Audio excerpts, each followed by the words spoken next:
Opening the March 6th meeting of the Montpelier Board of School Directors. Have a busy night, as everyone, I'm sure. Yes. We do. It's on our agenda. Give them time, Tina. Give them time. I just said hello. Man, start.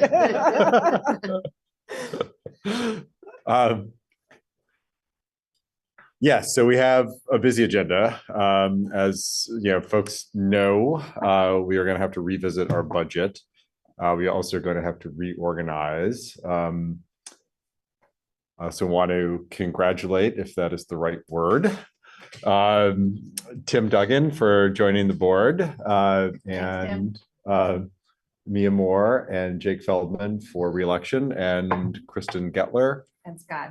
And Scott Lewin for re-election as well. And here's Kristen. And Kristen, who's just coming in, who also was re-elected to board. Thank you for stepping up again and serving. I also want to give a shout out to Tim Favorite, who ran, and we really appreciate people stepping up to serve. And Tim Favorite might be the winner from last night. But no, we are all quite happy to be here, but we do have some tough work ahead of us. We do, this being the meeting of a newly formed board, we are going to reorganize. That is on our agenda after public comment and the consent agenda. In terms of reorganization, I would be happy to serve as chair again. I've talked to me about it.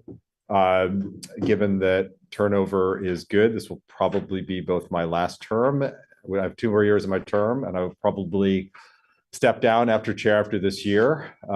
So for kind of next year, for people who might want to think about a leadership position, obviously Mia would be fantastic, but I don't think she's 100% there. So it's a year away, but start thinking about it. But that's kind of where my thought is. It's been, but then it will be 10 years on the board and my 7th year as chair. And with the exception of superintendents, who should serve much longer than 7 years in their role, 7 years is a pretty good run in a leadership position.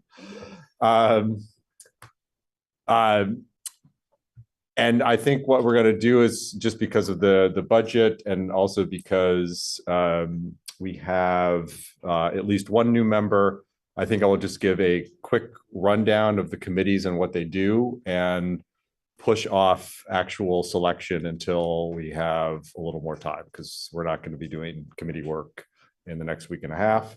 And I think we have the luxury of waiting to reform those, and that can take some time. I think we want to be thoughtful about it. And also, I think probably Tim does not have much of an idea right now of where he wants to serve.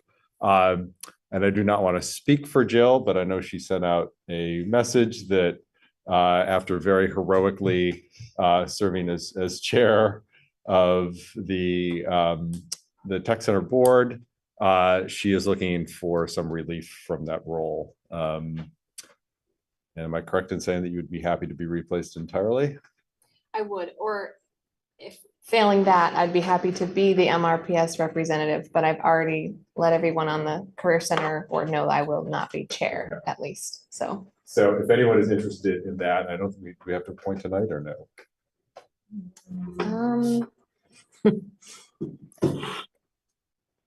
I think When did next meeting? the 12th. I think we should, if we can.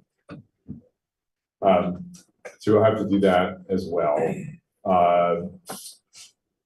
We are going to have 2 public comments tonight. I'm adding a second. We're adding a second public comment to the agenda, just because of the budget vote. We're going to have the initial public comment. Then Libby is going to discuss some options for another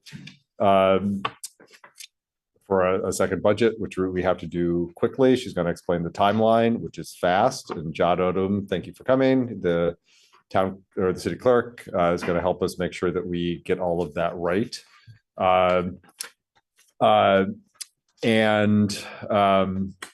yeah, so we'll have a second public comment after that presentation. Yes, and then we will also, I think, almost certainly have to have a special meeting. I doubt we will make a decision on a second budget tonight. We'll probably have a special meeting sometime in the next 7 to 10 days to decide on a budget and put it forward. But I'm hoping that we can at least give Libby some pretty strong guidance about what that second budget should look like by the end of the evening. So with that, why don't we do the first public comment? Again, you will have a second opportunity to have public comment after we have the budget discussion. So if there's anyone who wishes to go up first in this public comment, please do. Could I see a show of hands in the room? Because I just want us 1, 2, 3. And then could people online do the raise hand function if you plan to speak? I'm just trying to get a sense of how many people, and I don't love to put time limits on, but if we've got a ton, so there's only one. Not going to do any sort of clock thing, but if people could try to keep their comments reasonably short, a minute or two, that would be appreciated. And so why don't we start with the room? Whoever wants to come up first, again, please introduce yourself for the audience, both in the room and at home. And then, yeah, we're obviously very interested in hearing your thoughts. So whoever wants to come up first, please do.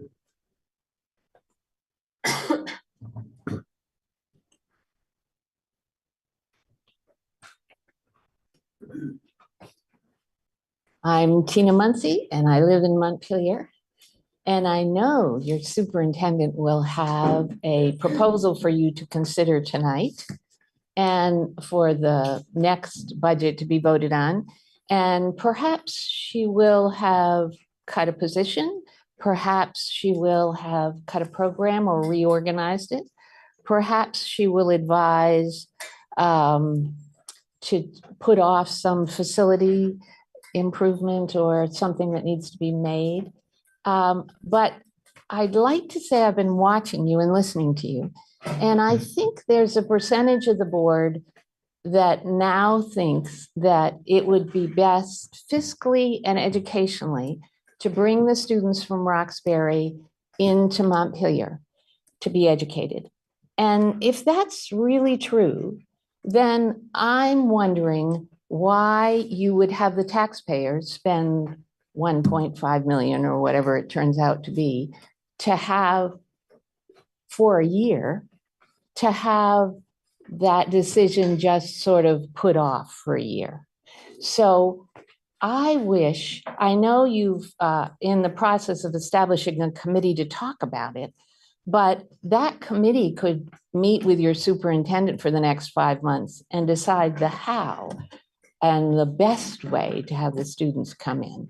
So I'd like to ask you to consider, when you're considering the next budget, consider that as one of the options you might take. Instead of putting it off, do it next year.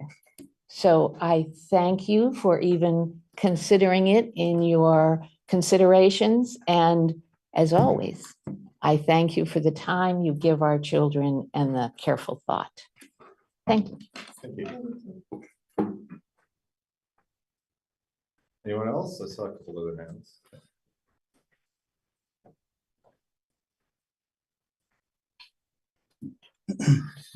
Hi, Tim Favorite from Montpelier. I just wanted to take this public opportunity to congratulate Tim and Jake and me and Scott and Kristen. Yeah, I wish you the best of luck, and this is not going to be an easy road ahead, at least in the short term.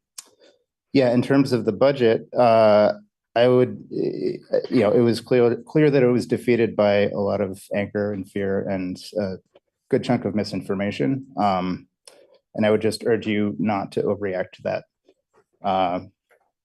There are things you can do, like closing Roxbury Village School. That's been mentioned many times, but that is an irreversible decision that has a really huge impact on a lot of people. So I would urge you to find something, maybe you can put off facilities or, I don't know, something that could be reversed for a year before we rush to a decision that is just going to wreck a lot of folks. Yeah, that's it.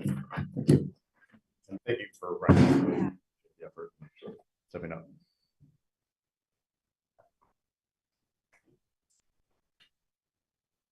John?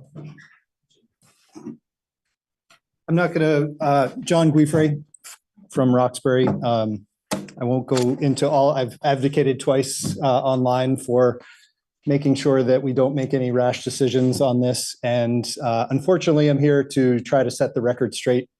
A lot of misinformation has been tossed out. I'd call them red herrings. None of it has necessarily been false, but providing false equivalencies without the full knowledge of what went on there is wrong. And you guys need to know it because by my count, there's only 4 people in this room right now that were here for the merger committee work.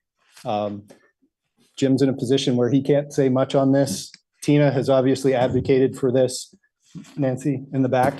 I will have to tell you, Tina has put out these red herrings. Her posting today is what brought me in here. I didn't intend on being here. I was at soccer practice and I left to come here and make sure that at this critical time, you guys know the full story as to what happened during that merger committee, because she was quoted 3 meetings ago, I believe, saying we never promised to keep kids there. That's not factually inaccurate.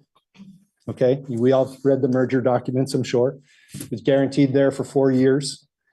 After that, just like any other school building, you can't guarantee anything indefinitely into the future. Who knows what's going to happen with Main Street Middle School? We can't say in some merger document that we're always going to have kids there. What was very clear during all of our conversations was that closing our school was off the table. And if any of the people in the room want to disagree with me, have at it. But that would be false, because as a community of Roxbury, we need that building occupied. That is the heart of our community.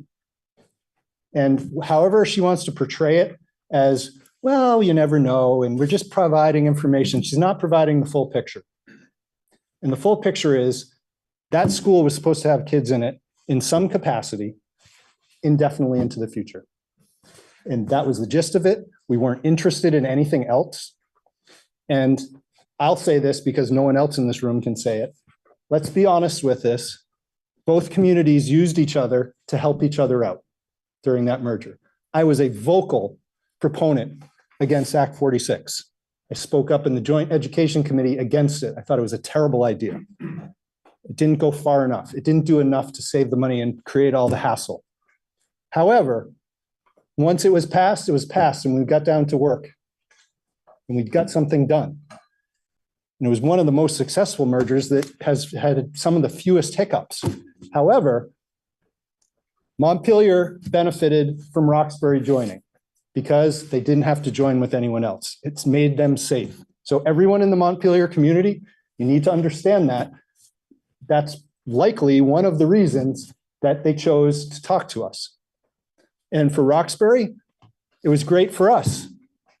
We benefited from the partnership with Montpelier. The people in our town that support the school are most aligned with the city of Montpelier and the way they support their school. I think this is the first time in like a decade that either of our budgets didn't pass. Like we've traditionally been very supportive in both communities of our school budgets. And so, yes, we used each other to gain benefits. Montpelier was able to protect itself from having to merge with a bigger entity, and Roxbury protected it for himself from being this orphan because our district fell apart. We were Northfield and Roxbury and it fell apart. We weren't allowed to stay that way. So I'm just here to remind people of the history here, because the history is quickly vanishing into the past. And it's important that everyone who's making decisions knows the full history and not just one side of it. And I've kept my mouth shut until I saw that posting today, because to pose this as let's just come in and talk and save your taxes is a false equivalency. You guys are not going to be able to take $6 million out of your budget. It's just not going to happen. Something's going to change, and it's either going to destroy this school district or the law will change. So starting to make cuts like this, that, as this gentleman behind me pointed out, are irreversible because we have one person presenting some sort of argument saying, well, never really promised this and we can do that.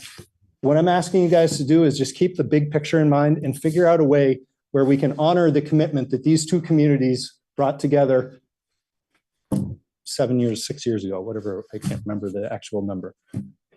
Because that's important, honoring the commitments and knowing what those commitments were. There was no talk that, whatever.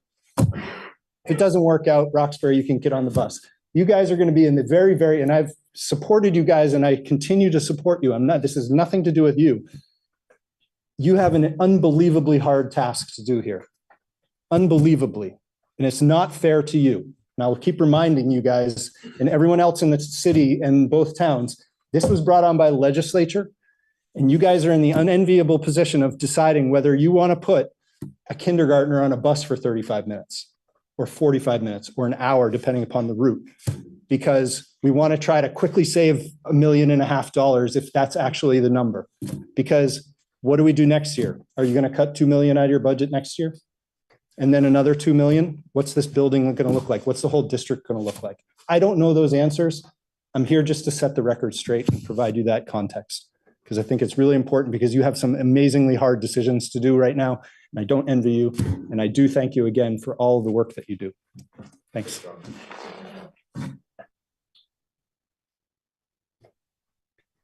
Peter. Hi, Peter Sterling from Montpelier. I have 2 kids in the school district. First, thank you all for serving on the school board. I know it's a lot of time and it's a lot of work, and it's important work. We have a great school. A lot of us live here in large part because we love our school and we want to see it continue to flourish and continue to be the great school that it is. I'd encourage you. The budget went down, and that's obviously very disappointing. I know you all worked really hard on it, but as you move forward to consider a new budget, remember, we have a great staff. We have a great school, a lot of parents, a lot of people in this community like their school, even people without kids in the school see the value of it. So please, do your best to mitigate those cuts. And just in reference to what the person preceding me said, I was on the school board when we did the merger. I wasn't on the committee, but I was on the board, and I don't ever remember promising that school would never be closed. We had a lot of conversations about keeping it open. We had a lot of conversations, as I recall, about the eventuality, if the school was to close, could it be reused in some way to benefit the district? But I don't ever recall a conversation where we promised to keep that school open in perpetuity. That's just my recollection. So I just wanted to share that. And again, thank you for all the work you're going to do to help this school continue to be great.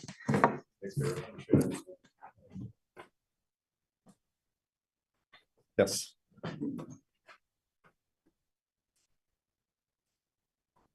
I hadn't raised my hand initially, but I appreciate your allowing me to speak. So I'm David Beatty. I'm a taxpayer in Montpelier.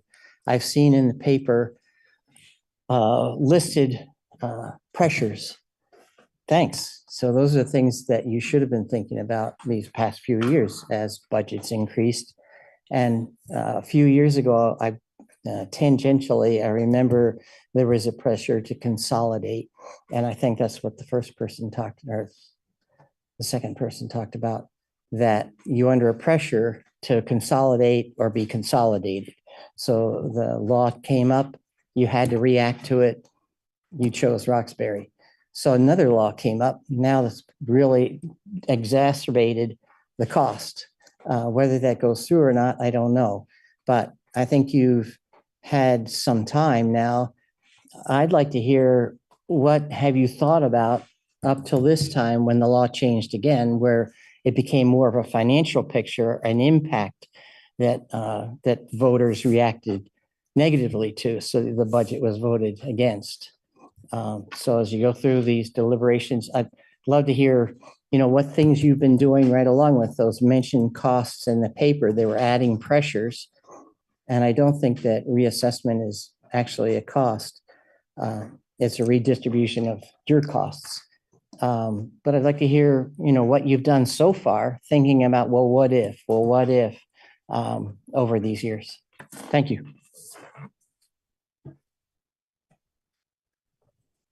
Anyone else in the room? Yeah, online, looks like we had at least one raised hand. Two. Let's start with Catherine.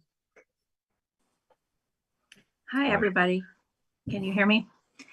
Yes. Okay. My name is Catherine Nunnally. I have been a Montpelier resident since 2015. I have 2 children currently attending MRPS and 1 who graduated in 2022. I also work at Montpelier High School as the student attendance specialist, and I'm co-chair of the ASHME union, which represents support staff, tech staff, and custodial staff.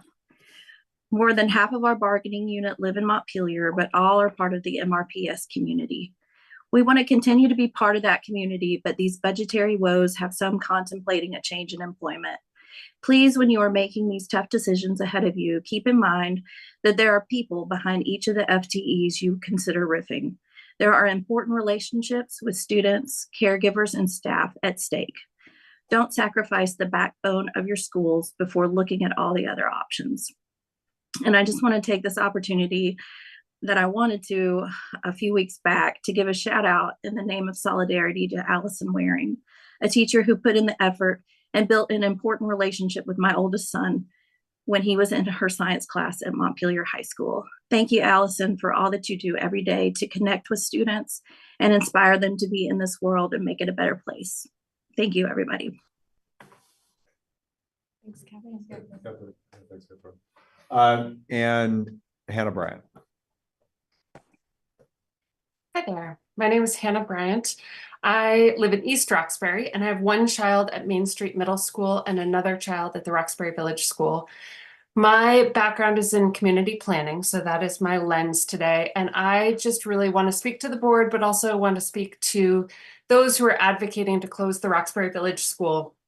Like others have said before me, this is an irreversible decision, but I think it's bigger than just what happens with that building. I encourage people to think about the dwindling student population and how that increases the cost per student, and what it will look like if Roxbury Village School is closed and there's no opportunity for elementary school students to attend a local school and every student has to ride the bus. My student gets on the bus at 6:30 in the morning to get to Montpelier every morning. So for my 8-year-old to get on the bus at 6:30, a bus that is not at our house, so we leave home at about 6:10 a.m., that's a huge impact. And so I think it's pretty safe to say that families who have any other option will not choose to live in Roxbury, and that may really exacerbate our dwindling student population in perpetuity. So I totally understand that we're all freaking out about property tax increases.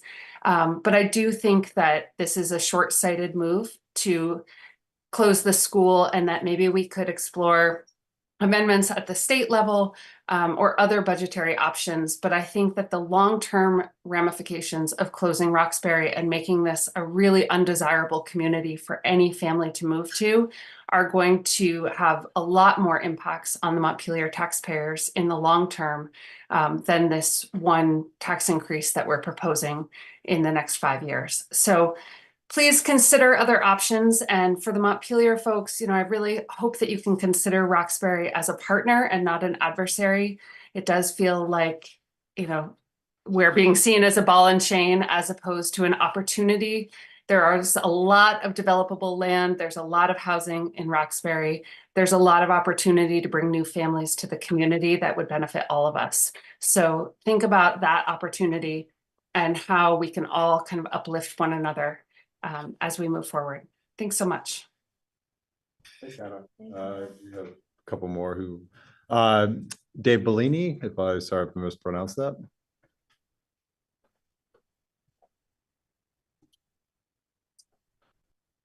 Can you hear me now? Yes. Oh, hi. My name is Dave Bellini, and I've lived in Montpelier most of my life and went to the school system.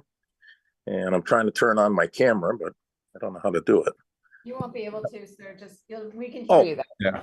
Okay. Well, my background is in human services, 42 years with the state of Vermont. And I understand good times and bad budgetary times, believe me, and I understand cuts and good days and good years, and it's never an easy thing. But I like to ask you all to put yourself in the place of maybe a senior citizen, maybe some younger homeowners, and what 20% increase means to them.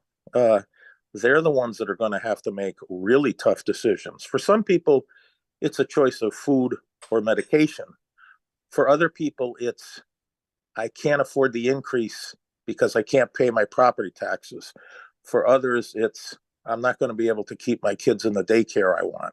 So it's not just tough times for the school system. And I've supported the budget most of the years, but I had to vote against it this time because 20%, it's just not acceptable. It's difficult for me to remain in my home, and some people have it worse than me. So it's not just difficult on the school system, it's difficult on the people that live in Montpelier and probably Roxbury. You know, it's not an easy time. So I just wanted you to consider that. Thank you very much. Great, thank you, Dave. Parker Ray.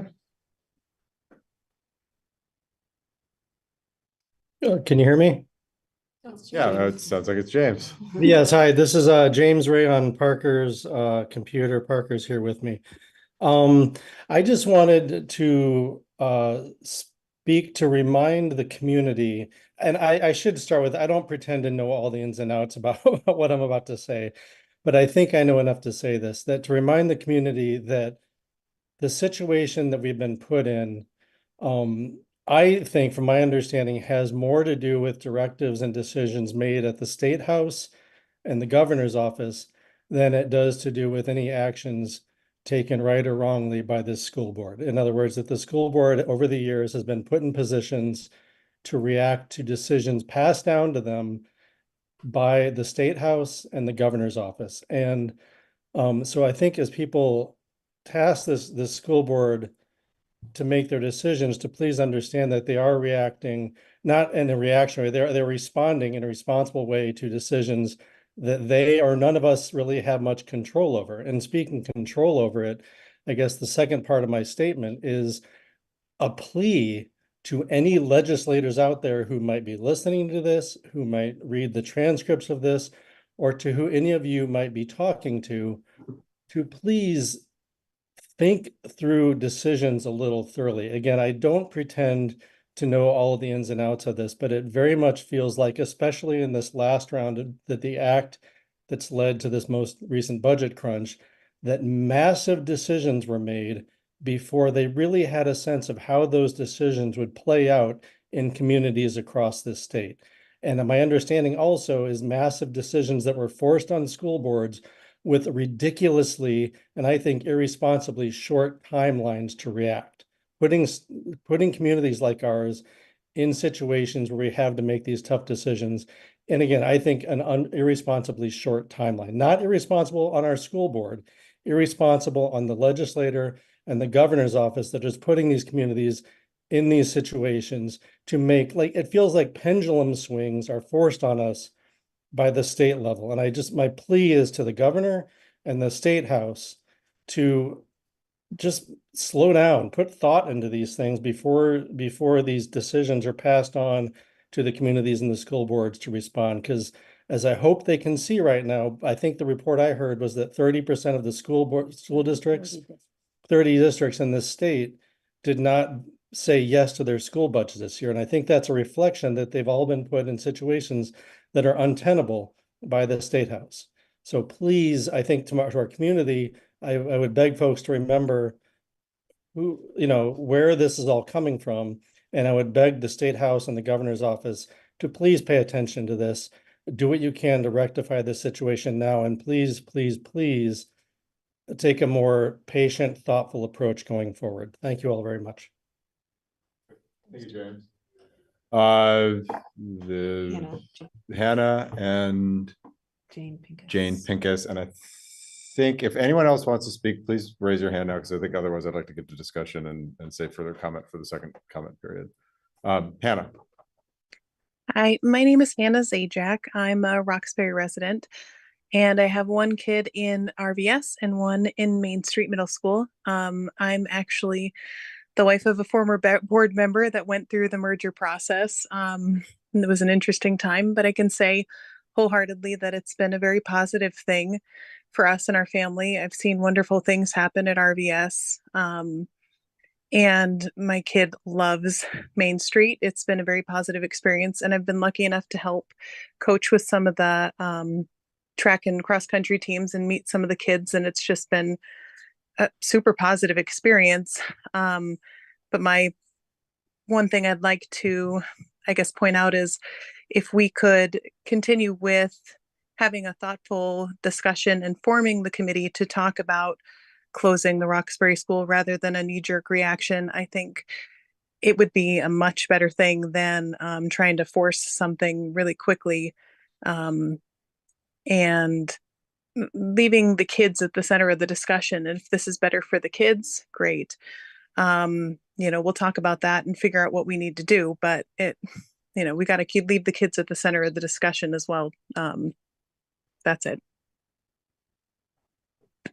Great, thank you, Hannah. Thanks, Anna. And then Jane Pickus.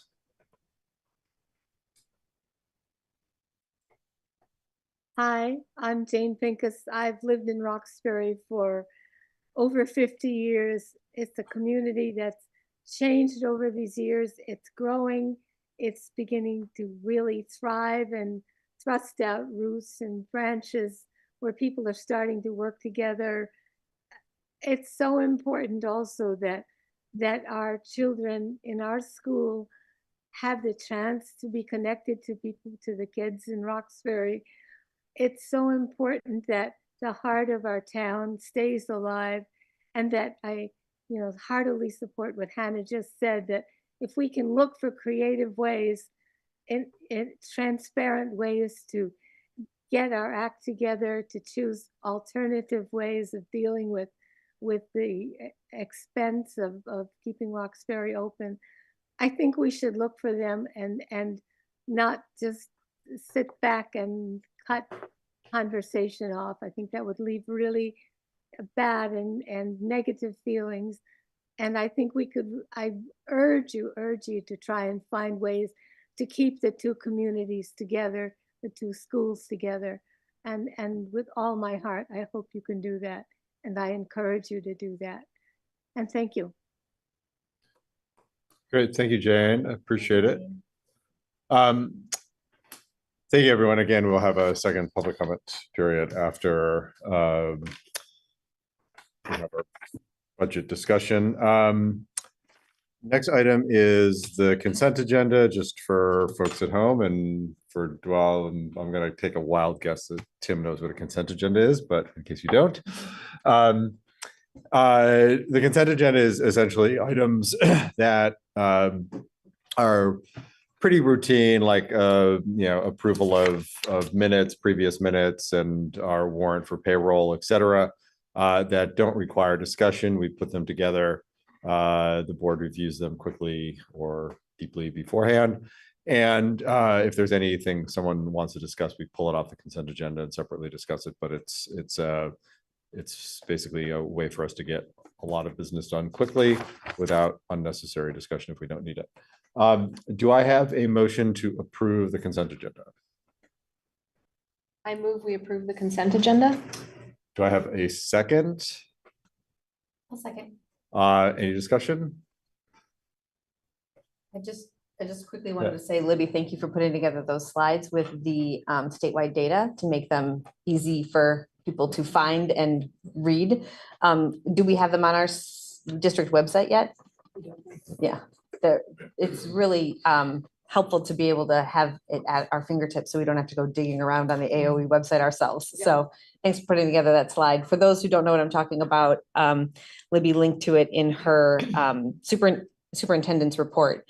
So you can find it there in the board documents, and I hope we get it up on our website because it's information we should all have. So thanks for doing that. Great. All those in favor? Aye. Aye. Any opposed? Nay, great. So now reorganization. This is where we choose our chair, vice chair, parliamentarian, CVCC representative. And I don't think we're gonna do committee membership tonight. I will just explain, largely for kind of Tim's edification, but also for folks at home who are watching and anyone who needs a reminder. We have it's like 8 committees now that we all serve on. Most board members serve on 2. I think there are a couple who serve on 3. The committees do work that they bring to the board, but it's a smaller group where we can delve into specific aspects of our work. We have, I will not talk about the future of Roxbury's Village School Committee. We can save that and wrap that up into a budget discussion, but we did form a committee to look at that. But our standing committees are policy. We are a board that follows policy. Those policies need updating, and sometimes we need to change or add new policies. That committee deals with those issues first, does drafts, brings it up to the board for approval. It's a great place for lawyers to serve because some of it's technical. Our negotiations committee is, as it would indicate, it's the committee that does negotiation with our 3 unions and then brings things to the board for approval from those unions. The negotiations committee can be very quiet and it can be very intense depending on where we are in negotiations with our various unions. The finance committee basically meets, I think, 4 times a year to get a deep dive into our finances, just because a lot of the finance and minutia of our budgets are pretty technical. We tend not to have a lot of board time for it. So what we've done is we've established a committee that meets with our business manager and the superintendent quarterly when the reports come out to do a deeper dive. And essentially that committee, if they find things that they feel needs the board's full attention, will bring that to the full attention. It's a way of having the board have knowledge of that without taking up the time to educate all of us. And some of us are more of an accountant mindset than others. So we try to put people who have those strengths on that committee. Facilities and energy is where we do a lot of the work in terms of our maintenance on buildings. It's where our climate work has taken place. They oftentimes meet with our facilities director, Andrew LaRosa, and again, help bring issues around building improvements, building maintenance, our net zero policy. The superintendent evaluation committee works on one of our main tasks, which is really kind of our 3 main tasks are approving the budget, overviewing the superintendent, and then being community liaisons. The superintendent evaluation committee makes sure that we have a process for a meaningful and thorough evaluation of our superintendent to make sure that she is both doing the job she'd be doing and also getting the resources and support from the board that she needs. Our equity committee advances our DEI policy and makes sure that all of the work that we're doing is properly considering equity. Equity and that it also works with a lot of students because equity is obviously a huge issue for a lot of our students, and some of those some of that work, the work goes everywhere. And then we have our net zero ad hoc committee, which is not a standing committee but has been assigned to really delve into our net zero policies and try to put some meat on that as we move forward. So those are the 8 committees, 6 standing. Yeah. I just wanted to add on the equity committee that we have met a few times recently, and there has been talk a little bit at the board level of creating another committee for communication. And we have, as a current committee, now this could change if other people came onto the committee or whatever, but as a current committee, we've said we would be willing to take on the work of establishing communication protocols and, sort of our general philosophy, so that we wouldn't have to create a whole nother committee to do that, because it feels very in line with being an equitable board and being an equitable district is opening up access and transparency to the board. So I just wanted to put that out there as if anybody was interested, that would also be work that the equity committee would be doing this year. Yeah, excellent. No, that is a great addition. And we have had talk about communications committee because as folks on the board know, and Tim, for kind of your education in putting together our kind of district goals, communication and improving communication is one of the high ones. So with that, let's choose our officers, and I think we can put off committees until probably till our next official meeting, because I think we'll probably deal with our budget at a special meeting. Again, I would be happy to serve as chair for another year. So I would definitely entertain being nominated again. If someone else wants to step up and do it, I'm not going to wrestle you for it. But I would, it's been an honor to serve, and I certainly would be happy to continue to do that role. So I will entertain a nomination for chair. So it's a nomination, not a motion? It's a motion. I think you nominate. I move that we nominate Jim Murphy as our chairperson. Second. Any discussion? All's in favor?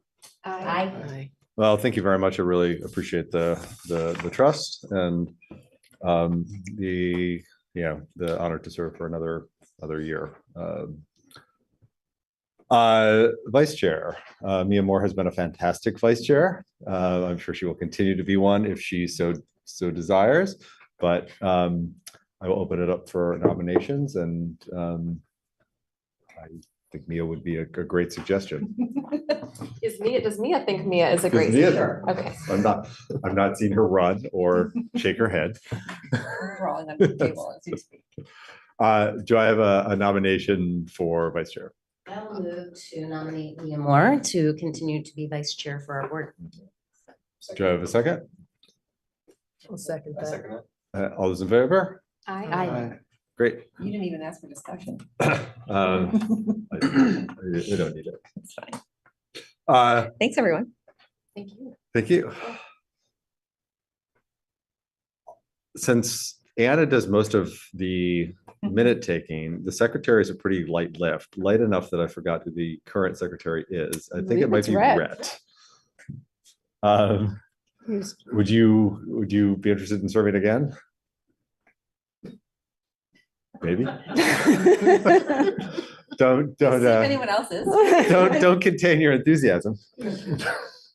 Would anyone else be interested in serving as secretary? And what does that role entail? I think officially it's like the note taker, but So yes, Anna. yeah. Yes, thank you, Anna. Yes, thank you, Anna.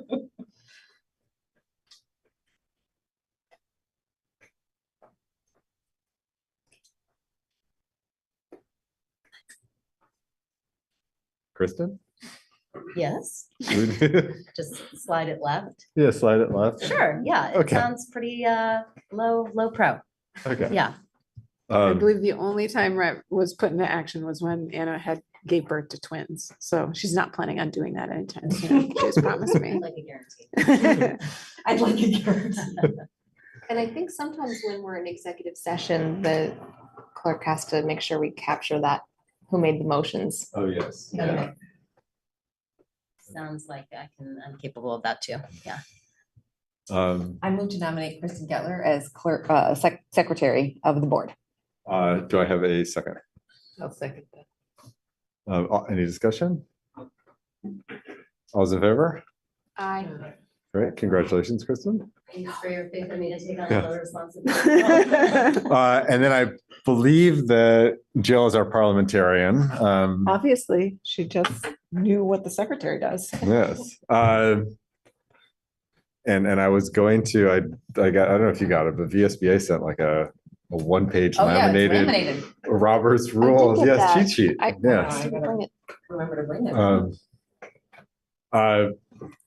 Since you've had some time to familiarize yourself with that, do you want to continue on? I'm happy to continue to be a mediocre parliamentarian for you all, unless someone else is interested. Do I have a motion to nominate a parliamentarian? I'll make a motion that Jill continues to be a mediocre parliamentarian. Thanks, Jim. I hope that's reflected in the minutes. It's better than. Second. Second, any discussion? All those in favor? Aye. And then finally, the CVCC representative, as I spoke on Jill's behalf, but she nodded. Jill is currently doing that. She is willing to continue. But I get the strong sentiment that she would not be crushed if someone. Can I give like the Twitter version of what it Yeah. entails? Yes. Okay. So a few years ago, the Central Vermont Career Center became an independent technical center district. It's still physically attached to Spalding High School in Barrie, and it serves the 18 towns of Central Vermont. So I was the Montpelier-Roxbury representative on the governance committee that worked with a consultant to actually literally sort of how do you become your own independent career center district. And so then after that, voters agreed to do that. And so I was the Montpelier-Roxbury representative. So the board for the Central Vermont Career Center is made up of board members from each of those 6 sending supervisory unions, and then 6 appointed members of the public. So there's a member of the public that's appointed, and there's a board representative from each board. So it's very equitable as far as MRPS, Twinfield, Cabot, Barrie, Harwood, the whole gang. Washington Central. So they meet once a month, and then similar to this board, there are subcommittees. And what I ended up, it was our first year ever, and nobody was ready to do chair. And I said I would do it for 1 year, only when nobody else wanted to take that on. And I stayed on for another year as chair. That is a lot more work than being a representative on the board. And of course, with all the subcommittees, there's other work involved. So realistically, I probably took it a little too far, but it is a time commitment. But it's also a really exciting time to actually be on the Career Center. They are, not only have they formed an independent district, but they're actively working on building a brand new career center somewhere else in Central Vermont. So they really need someone who has the time and attention to like participate in that. And I just feel like as much as I would love to, and my heart is really with them, I don't literally have that time. So I wanted to just genuinely open that up if anybody was interested in being on the Central Vermont Career Center Board as the MRPS representative. Can I just add a couple of things to that? Where it is an exciting time for them, for the tech district, and it is such an incredible resource for this area. And obviously the tech centers that serve other areas in the state are also incredible resources as a learning opportunity for kids for whom like quote unquote regular school just isn't the right fit, and also kids who are thinking a little bit further ahead about what their career path is going to be even while they're sophomores and juniors in high school. Is just an awesome resource that we have, and it would be a cool way to support that resource would be being part of that board. And as we said last year, as Jim mentioned, most board members serve on at least 2 committees. We said it makes sense that role counts as a committee. It wouldn't have to be the case that you would serve on 2 of the committees of this board and also be that if you wanted to be the representative from our board to that board because of that time commitment. Yeah, thank you. And it's really exciting. It's a really fantastic place. About half the students actually don't get in. It's a competitive process to apply. And there's way more demand from the students than there is literally space in that building. And it means that we're having to turn away basically all kinds of fantastic free resources from the community and from the industries because they want to support it. And frankly, a lot of these students graduate from there with very well-paying jobs waiting for them. So it's really cool to like go to the open house and it's just absolutely pulsing with students who have found their thing. So you can probably tell I really do care about it a lot and it's been great to be on it. And that's why, because I do care, I wanted to see if there were other people who had a little more capacity. The perfect storm was when I was negotiations for both boards. Really hard. Anyone interested? I heard from a little bird that there might be a tad bit of interest online. So, if you all can hear me, hopefully you can't hear me. I was on the RTCC board, back in Randolph and would consider it. Can't be the chair for sure. And I don't have, really quickly, are they all in person in Barry or are they on Zoom? No, we have hybrid, just like this meeting. And honestly, because of the disparate places folks travel, the majority of board members like Cabot, Harwood, they're always participating remotely. I usually go in person because I live in Montpelier and it's not that far. But yeah, it's hybrid, similar to this. Rock, paper, scissors.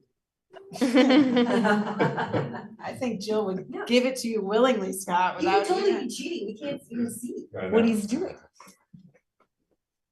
Yeah, Jill. I can take this one. Oh, I'm so glad. Thank you. And I will be a huge supporter and helper however I can.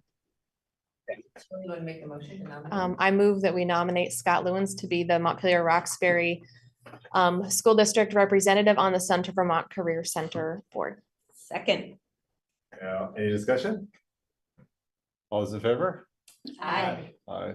Thank Well, you, Scott. yeah, thank you, Yeah, Scott. thank you, Scott. And thank you, Jill. And thank you, Jill. I know I know, you I put a might ton cry. of work over the last few years. Yeah.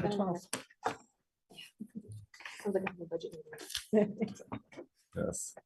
No, thank you both. And thanks everyone for being willing to serve, and we will get to committees later. And if anyone has question about committees, feel free to email me over the next couple weeks.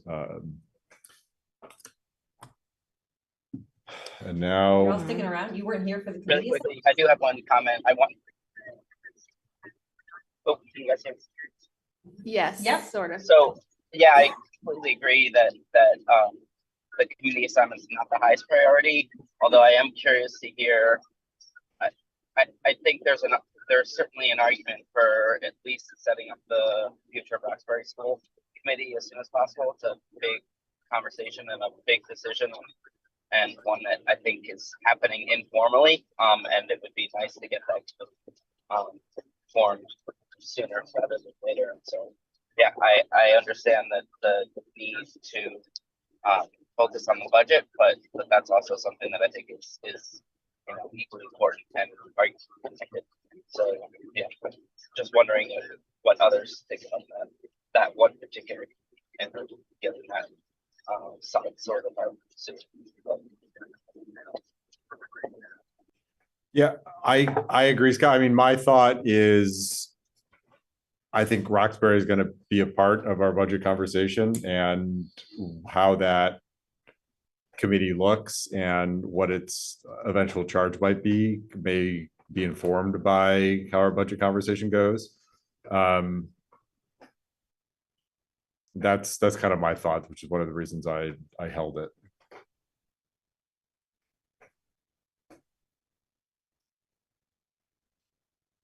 I'm okay circling back to it later tonight, perhaps, after we've seen some of the options that Libby has and has had a bit of a conversation, but we do have a charge and we have a committee composition and we have a deadline. So not that those things can't change, of course, but we have initiated the committee, and I definitely hear what Scott is saying, is that it's got a big job to do as we've charged it so far.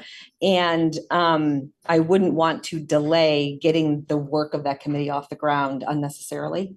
And if we waited until, say, the March 20th meeting, then that's a whole nother 2 weeks that we aren't getting, say, letters of interest from the community Yeah. from people who want to participate at that level. Yeah, I think that's all fair. I think we can circle back to it later tonight. So now we're going to jump into the budget discussion. Just a few comments. We have had a lot of budget success. This is new territory for us. I think that we put out a reasonable and responsible budget. I think we put a lot of work into it and did a very good job. And I think we made some tough cuts. I understand why the community reacted the way it did. The tax implications are high. I know that people feel that, and I believe some people have made comments to that, both in writing and otherwise. And I know that other prices are high too. Groceries are high. People are having to make tough decisions. I also know that we have income sensitized property taxes, but even with that, it raises for everyone. And even the people who can fully pay that are oftentimes the people who have the biggest commitments. They've got, they're oftentimes paying the full amount because they're in their peak working years. But when your peak working years, you've got college to save for, you've got a million kid activities that suck up money. You've got,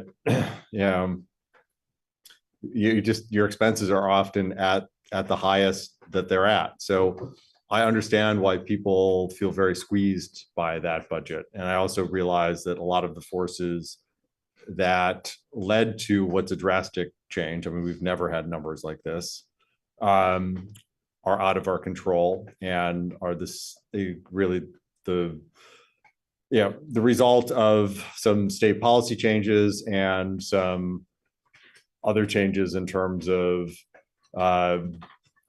federal money going away that had kind of floated us for a few years, declining enrollment, et cetera. That said, there was a message, I think, sent to us that we have more work to do and that we need to go back to the voters with a budget that at least does something for costs. I know that my goal is to do that in a way that protects as much of our educational programming and what's best for kids as possible. Because if we do not have strong, good schools that are adequately funded, that provide programming and opportunities for kids that kids need, it's corrosive to our communities. If we are going to keep and bring families here, one of the first things they look at are the schools and what opportunities their kids have. So we cannot corrode our schools in the choices that we make. Yet, I think we do have to be cognizant of the cost. So we've got a very difficult task ahead. And I'm going to turn over to Libby, who's going to walk us through, I think, some of the administration stuff, and then we'll open up to the board. But I just want to acknowledge both the need to really strongly support our schools, but also I think the very legitimate angst and anxiety about what this is going to do to people's budgets and the hard choices that people are going to have to make at home, with tax increases like this.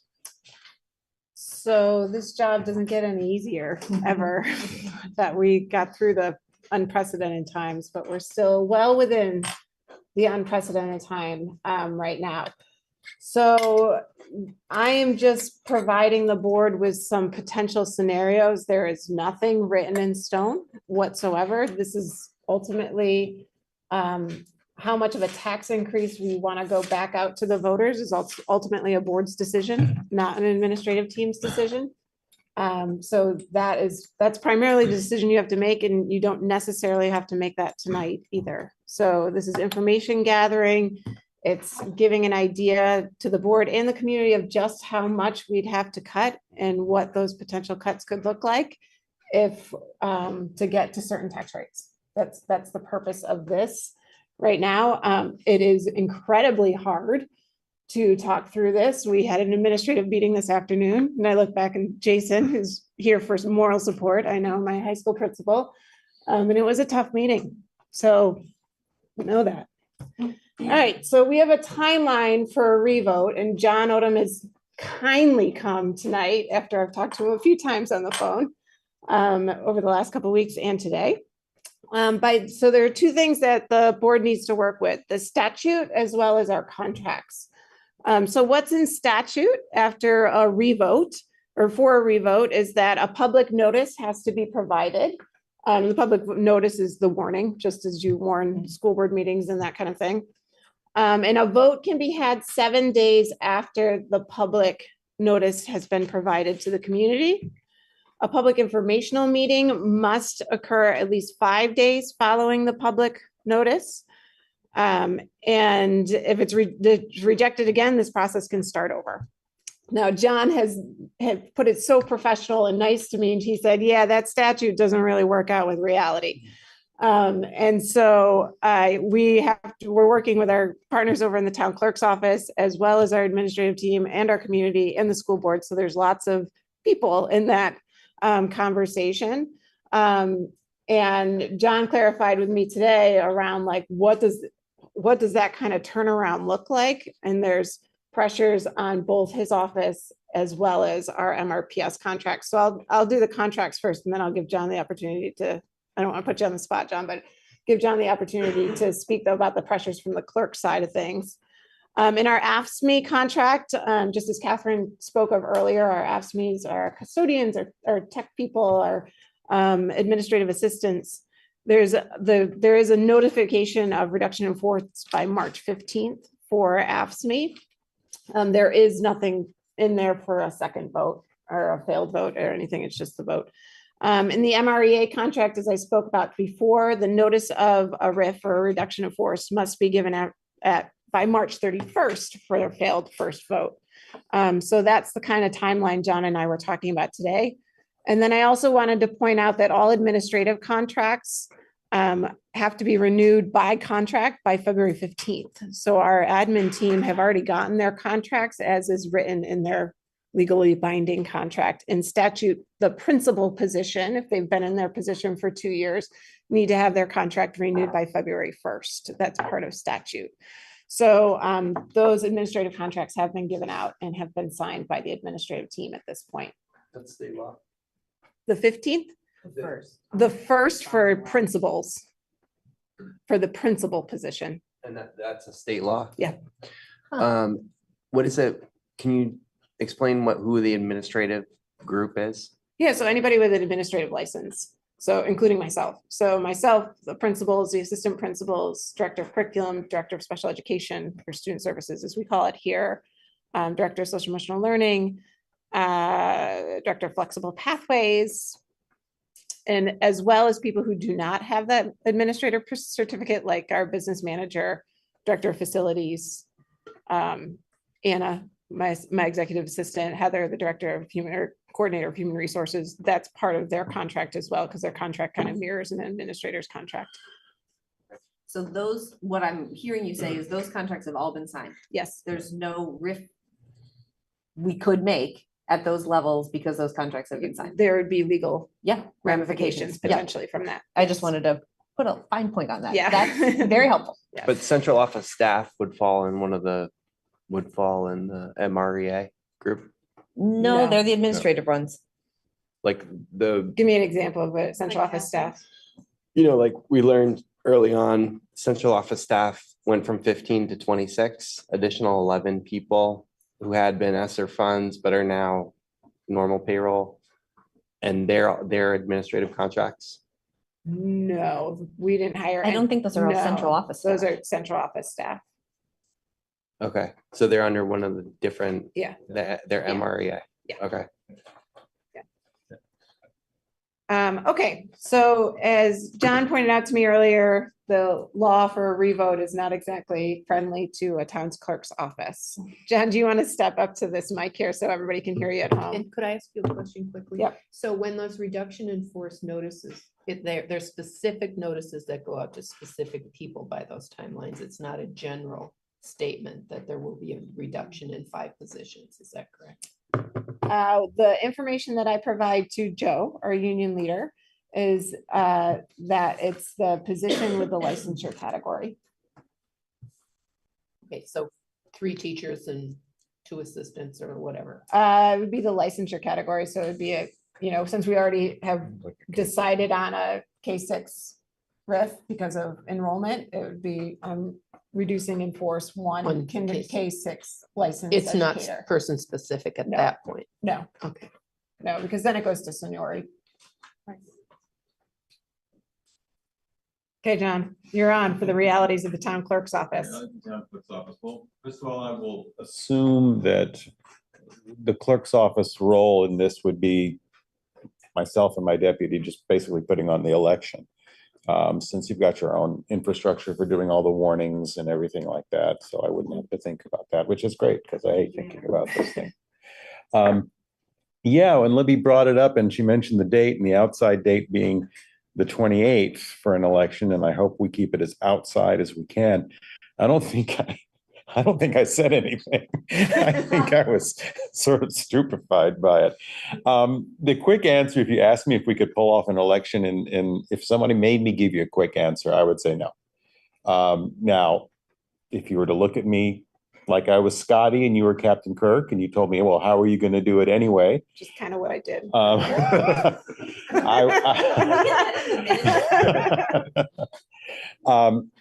I would say it would have to look a couple ways because one of the problem, there's a few challenges in there. The biggest one is legally everybody who got an absentee ballot for this last election needs to be sent one for this one. So we got a robust early vote. It was about 800 people. So that means 800 early ballots would have to go out. So there have to be time for people to receive them. It's not set in statute. I mean, theoretically, you're not breaking the law if they don't receive their ballot until the day before the election. But that's going to create problems for you in a lot of ways. And, possibly could set you up for legal action. I don't even know. It's uncharted territory. So given the realities of how we do elections here, we have always used the auditorium in City Hall. We have, for a very long time, always used tabulators and had those programmed and have ballots professionally printed and have tabulator run elections. If we did something by the 28th, there's none of that could be true. Lost Nation Theater has the auditorium tied up. So we'd have to find another location. And the obvious location would be here, which is going to maybe make some people feel a little ooky about another revote on the school budget at the school, but it would have to be, there really wouldn't be a way around it. I could talk to a local church, but I think another public building is probably the way to go. It also could not be a tabulator election. There's just not time. They would need 2 weeks to turn that around. And that wouldn't even necessarily include the printing time. So we'd be talking a hand count election, something I've never done before, but it's the first time for everything. So that's what you're looking at if you want that kind of time frame. Things aren't usually turned around this quickly. For example, Barry is doing their vote on their second bite at the apple in mid-May, and presumably under the same type of pressure as you all, but that's far more typical, is to push that out quite a ways. If you did push it out farther, we could have the auditorium, unfortunately, no earlier than the last Tuesday in April. So that's pretty far out too. But if you really want to try to keep it under that 28th timeframe, then that's what it would have to look like, really, is a hand count here.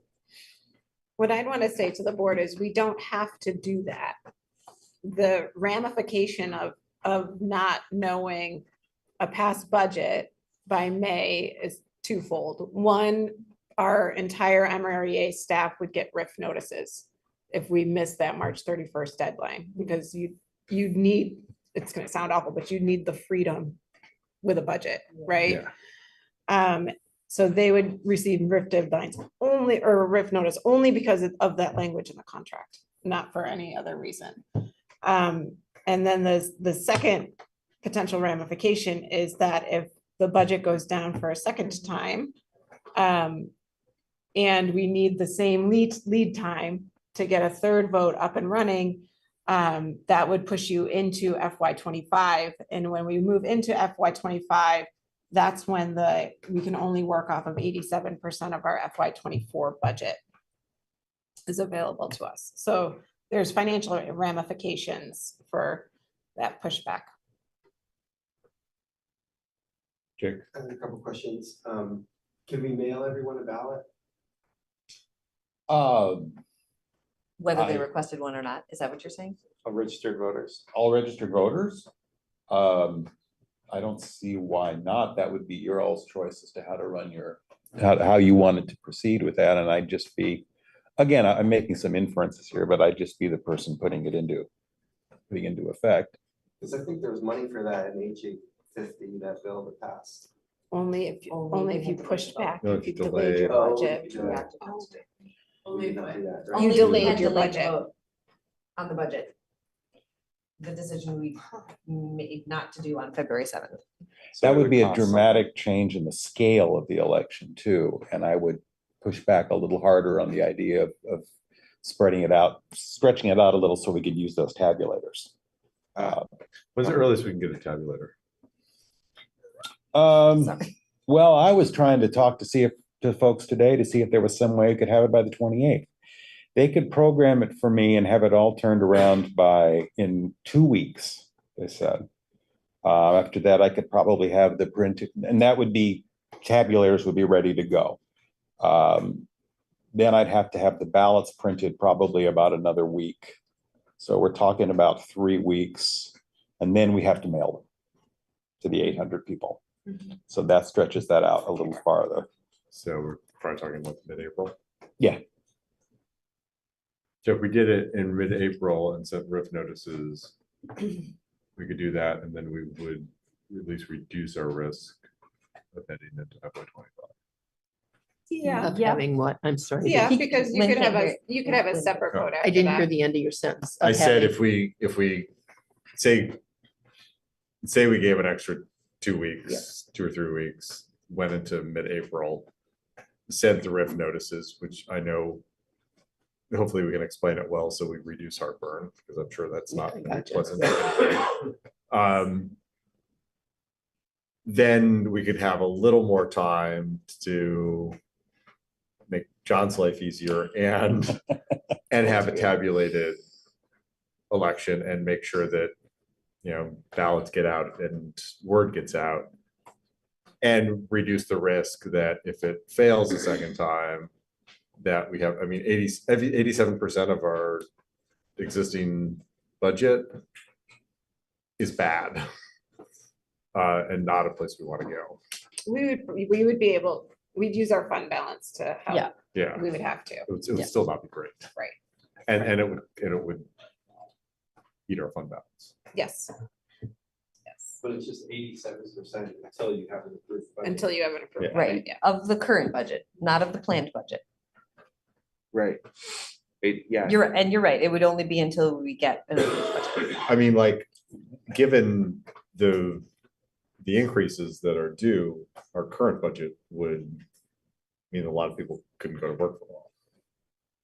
It depends on when paychecks start, because not everybody's on a 26 paycheck cycle.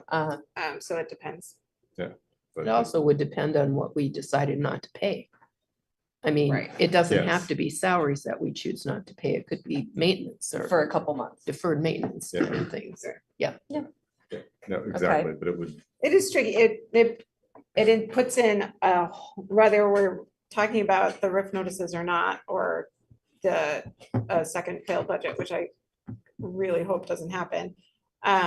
It introduces a lot of instability into our highly functionable system and puts a lot of stress on my amazing educators world. it means operating on $8 million less than the budget that just went out for some period of time. Yep. Mhm. Is there anything else you wanted to share with us, Jim? I don't think so. I mean, I think you've got the picture of it there, and obviously, after you all have made a decision, we'll talk right away and put whatever it takes into motion. Absolutely, the first moment possible. John, do you know if is Roxbury facing the same challenges for setting up reload there? If you talk to the clerk? I haven't talked to Tammy in any kind of depth. So But the She- process would be the same for Roxbury. I mean, it's gonna be similar. She isn't sweating it as much as I am. She basically said, you're the bigger town, you're gonna have a harder time with it, so I'll back you up. So she's not as wild-eyed and frantic about it as I am. So, Okay, so we're assuming if it can be pulled up here, it can be pulled up there. yeah. Scott and then Jill. Really quick question for John. You mentioned a hand count, and I can assume what the downsides and upsides are, but I'd love for you to just share what you perceive as downsides and upsides to a hand count over calculators. Well, I think the biggest downside, I think it's about context. I think it's about where we are. It's just not something that people are used to. And it's not the way we think of running elections in Montpelier. And I think, I just think anything that looks different and feels different might create some potential friction is all. I think there'll probably be potential friction from having in a different place, since all of our elections for centuries have been in the same place. I think that's the big difference, really. I mean, I'm going to say something you're not supposed to say, and that tabulator counts are more accurate. Time and time again, it's been shown. So there's that, but we're talking very tiny, negligible degrees here. I mean, the biggest concern for me personally is that I've never done one before, although it does not sound like it completely unfun.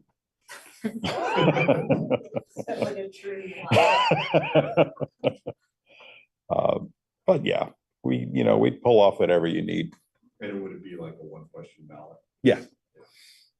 Yeah. I mean, the way I would do it if it was a hand count, be a lot cheaper, because I'm going to have to charge you all for this too.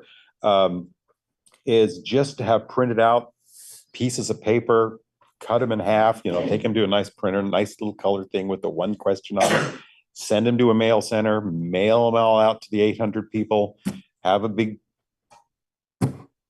ballot box container there, and we dump it out on the table, divide it into stacks of 50, get about 16, 20 people, divide into twos, and just go through it and tally them up. And an hour and a half, 2 hours later, we have the result. So cute, fun, but different. Sounds very homey. It's very homey. But I would not underestimate, I think, the impact. I ran this by a few people, and they were all like, they thought it was a bad idea because they thought people would react badly to it because it's different. Some sense that maybe the school was trying to get some kind of special treatment, or the way things were being counted, or having it done at the school was somehow not, above board or something. What's that? But that's the only real difference is what are people going to expect, other than just the level of how frantic will I be to get it going. I'm always in favor of less frantic. Oh yeah, all I was gonna ask is, it sounds like maybe realistically mid-April or May, and that we make sure it doesn't happen during April break. A lot of people might not be here. You could have on April 29th, we could have the auditorium. That'd be the only time, but I realize that pushes it out kind of late. That is during school break. I thought it was the week after the break. No. Oh, whoops. No, the 29th And would that's, be the back. 29th is the earliest you could have the auditorium. Well, it's that Tuesday. Is the 29th or the 30th? is a Tuesday. The 30th is the Tuesday. Okay. That's the We'd be back. Tuesday after break. Okay. We'd be I back. thought the break was the You week vote on the before. city budget at City Hall. So Oh, yeah. Vote on the It's, school budget out of school, is that what you're saying? yeah. Well, it's, yeah, It's common across Vermont too. Yeah, I mean, I get Public Works to throw all my crap in a truck and we bring don't it have like over a and it'll be fine. completely, yeah, neutral location. John, I see what you're saying. I Yeah. just wanted to get, I'm just trying to wrap my head around everything you've told us, and I think what I hear you saying, and so I definitely want you to correct me if I'm hearing incorrectly. I'll try. I'm really tired. I believe it. I really appreciate you being here. Is that we could hold an election or the vote on March 28th, but what that would require is hand counting and printed ballots and having it here at the school. That's right. And you would be, the tension you might feel, the pushback, the other pushback you might get would be the lack of time to turn around those ballots that were mailed out to Right. those 800 people. Okay. So Okay. that's the other one. That's what we're looking at if we wanted to try and adhere to the contract that that is in our current, the agreement that we've, made. Yeah, Okay. contract language. Thank you. Okay, I just wanted to make sure I understood that. And that these other dates we've been talking about give you the time for tabulators and And a little more breathing room a for little more people to breathing mail room it and back. mailing. Yeah. Okay, thank you. Does the second vote need a specific date, or can it be like vote by this date? So, people could get ballots in the mail and then return them to City Hall by a certain date. Well, I mean, the by date would be whatever the date the election was picked. I mean, yeah, if I'm not sure I understand the question. Well, if you do an absentee ballot, you can put it in the drop-off box early, like if you're gonna be away or something. Is that what Oh, you're right, we'd asking? open up the drop box for sure. Do Is that that. what you're asking me? Yeah, fully mail and drop election, Oh, you're still talking thinking that about there's fully no mail and drop. in-person voting. minimal in-person voting. Well, I mean, the biggest, it's more of a logistical challenge and it's certainly more of a financial commitment. But if you all wanted to talk about it, I mean, we could do that. Is it like $1 each for 8,000, 65,000 Oh, yeah, I'm voters? not prepared to, if I'd gotten through to the mailing center today, I might have been able to tell you, but I wasn't able to reach anybody today. They have 29 Unfortunately. other towns calling them. Do you have any idea what the percentages, the difference between in-person voting and mail, if it was a mail-in, like, do you have any sense of the return on those? It's interesting because I did some studies on this one time. If you're talking, if you mail them all out to folks, the deviation between high turnout and low turnout elections levels out near that higher end. It doesn't really increase the turnout of high turnout elections, but it brings a lot of the lower turnout elections up more towards that level. So, it's hard to guess what the turnout of this would be. We had a pretty strong turnout yesterday, but obviously a second vote is going to be a fraction of that. And what fraction, who knows? But probably if you sent out all mail in, you would bump it right back up to that level. I would guess maybe even a little higher. That'd be a lot tougher call for a hand count one though. Definitely, that would be a tabulator election and it would take, we could do it. Be a big job for a big mail house though.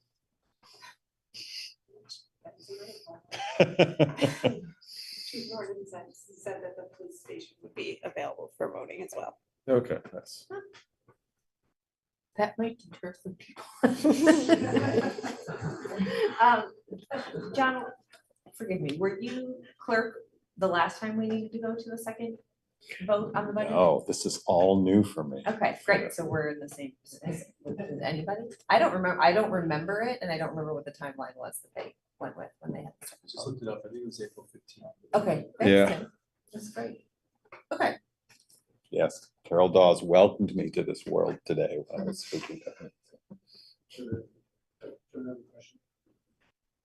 Would it be possible to print ballots and just say yes or no without the text, and then get that in the works and print a sheet and go to the mailers and with the voting booth, and it would accelerate your tabulators on them.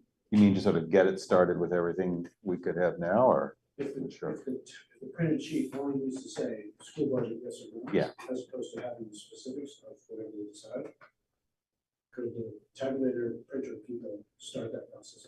Well, it'll have however the question is warned. So it'll need that language.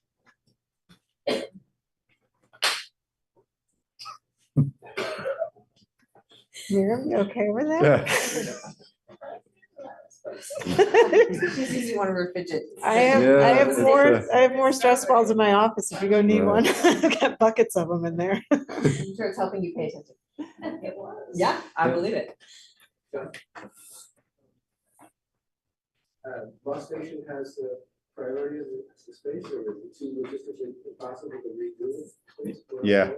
Yeah, just for the audience, this, I know, but it's not, we'll have public comment later. This is not open forum. So sorry for, I shut that down initially, but I know people have questions, but, Well, the but quick yeah, no, answer if is we make it open forum, we'll be here till April 15th. Jill. So in order to actually even try to do this for the 28th, we'd need to send out, so we would need to make a decision like next week. Yes. That's, it feels not possible. I feel like April 15th sounds reasonable. Or like I said, after we get back from break, I mean, we would have to make a very important decision in a week and then hot off the presses, get things mailed, have a hand count, so find volunteers to hand count, which will take time. I don't know, today's the 6th. I agree. It seems too rushed to me. I think we need to have a good budget discussion. Yeah, I would be more comfortable with 15th as well. So April 15th would Ish. mean, as far as logistics go, would mean we don't have Lost Nation, the auditorium. Right. But we would have tabulators? We should have tabulators, yeah. Again, this is all assuming that you all don't take too long to make that decision to go forward with it. Right. Yeah, we should talk about what yeah. deadline we would have to set for ourselves in order to meet April 15th. So when would we have to get warm language to? Oh, let's see. I'm gonna just thumbnail this because I was going through a lot of this in my mind earlier today, and each time I went through it, I came up with a different answer. You need about, if you get 3 weeks out for getting them printed to have the tabulators here, getting them mailed. Then maybe a couple weeks onto that for people to receive the mail and to actually send it back to me if they choose. That's about 5 weeks there. 5 weeks would be the week of the 15th of April. Well, there you go. So 5 weeks, if you moved very quickly on this in this next week, I think that works. I think of it in terms of bumping it another week, maybe. okay. Let that be a rolling 5 week Basically, we need period. 5 weeks in order to have. I think the 5 weeks. tabulators and the mailing ballot. I think 5 weeks, there's a little bit of a margin for error in there too, when something goes wrong, because often there is, not much, but I feel a lot better about 5 weeks. Yeah. So even if we wanted April 15th, it sounds like we would need to make a decision next week. Yeah. Looks like we could do. How do you feel about 4 weeks? Oh, wait, you're saying. I did this with him earlier. He doesn't like it. I mean, because I think we could have, I think we could do the budget in 2 meetings. And so, yeah, if we did it, yeah, we could have an emergency meeting next week and then a regular meeting on the 20th. Probably get language by the 21st. And then say we have. For the 21st. Of March. Should be, so you might want to think more about that 30th date then, where we could have the auditorium. April 30th. Yeah. April 30th. Sorry. Which we could do, because The 22nd through the 26th is our April break. Yeah, so people would be back from break, would be the Yes. 30th. Has the advantage of being something everyone will recognize is this is a Montpelier election. And I have a weird desire to have it on a Tuesday because elections tend to be on Tuesdays. You know, people are used to that. What just Tuesday came up better, right? recently where somebody Huh? complained about something that wasn't on a Tuesday?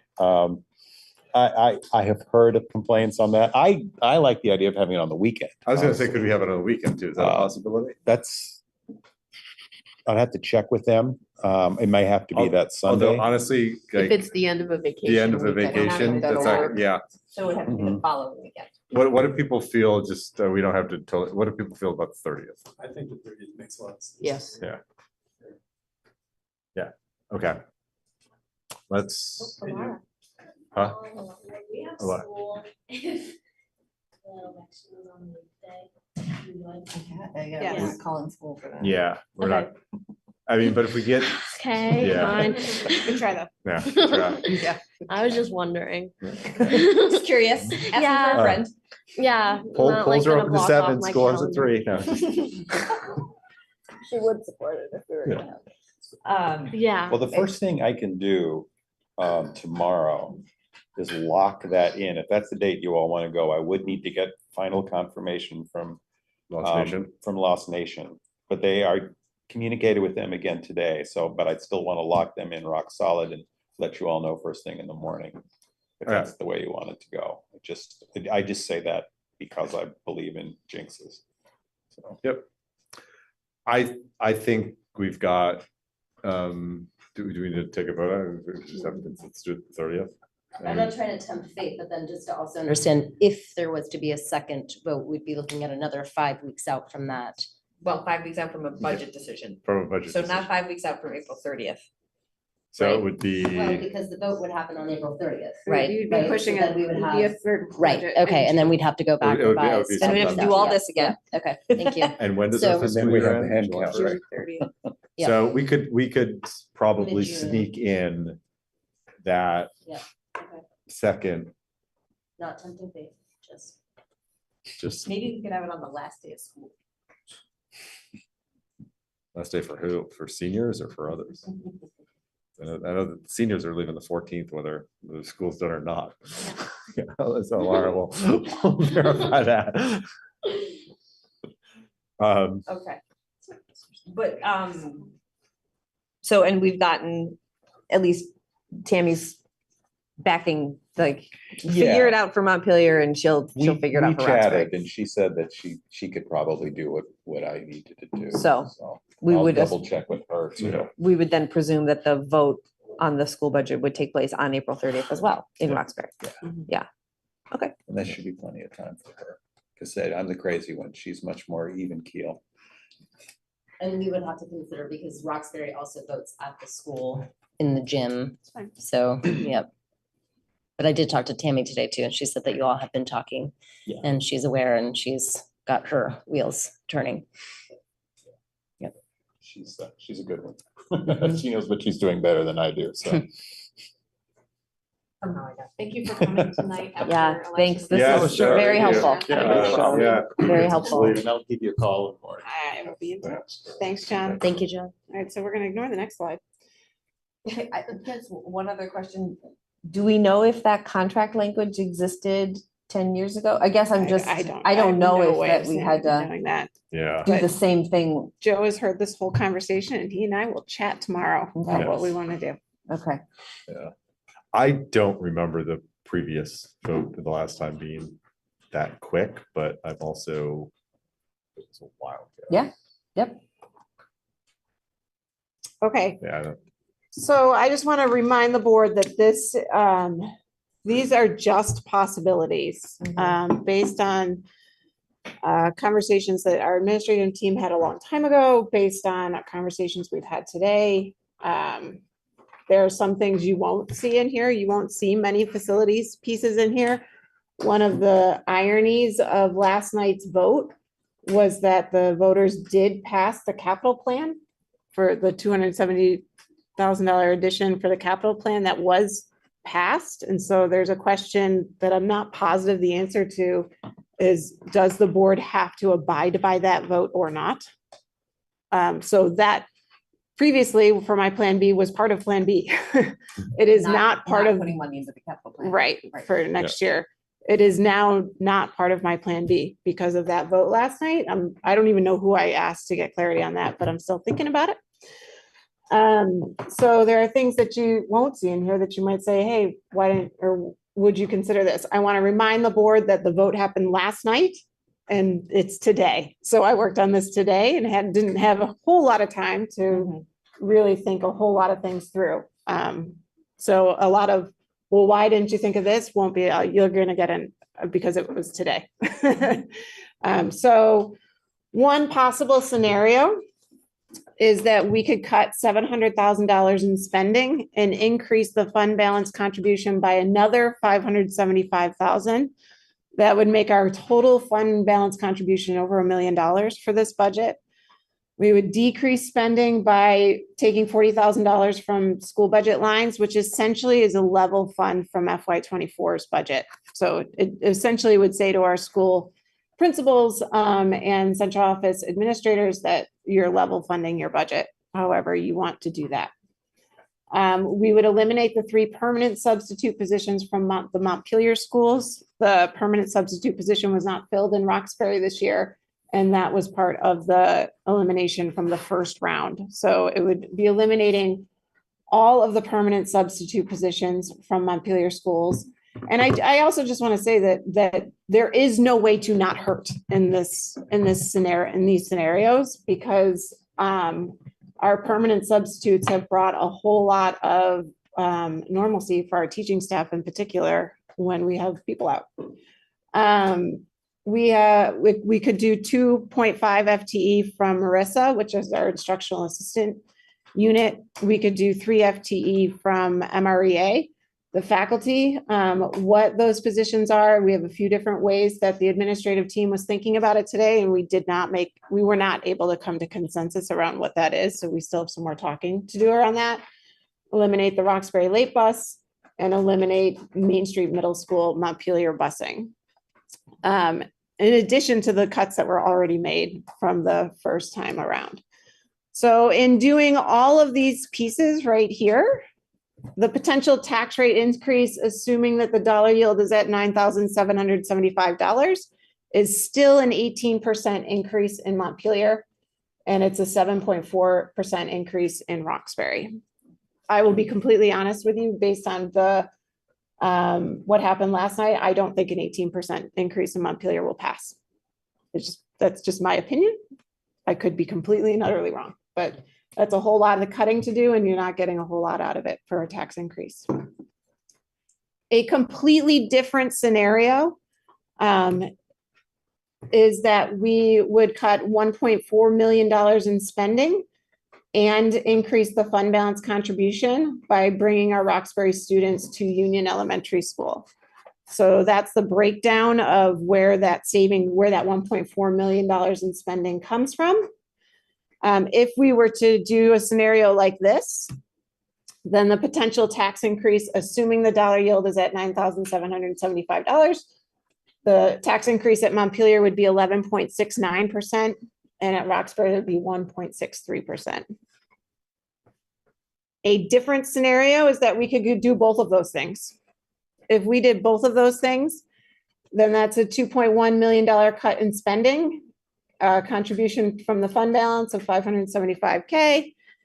And that gets us, to an 8.21% increase in Montpelier and a negative 1.53 decrease in Roxbury, if we were to do both of those slides. So essentially, take the stuff out of it, take the bullets out of it. We have to cut our general budget by nearly $3 million to get below 10% increase in taxes. I don't know how to do that if we don't bring Roxbury students to Union, and I'll just be perfectly honest about that. That's a significant cut in our budget.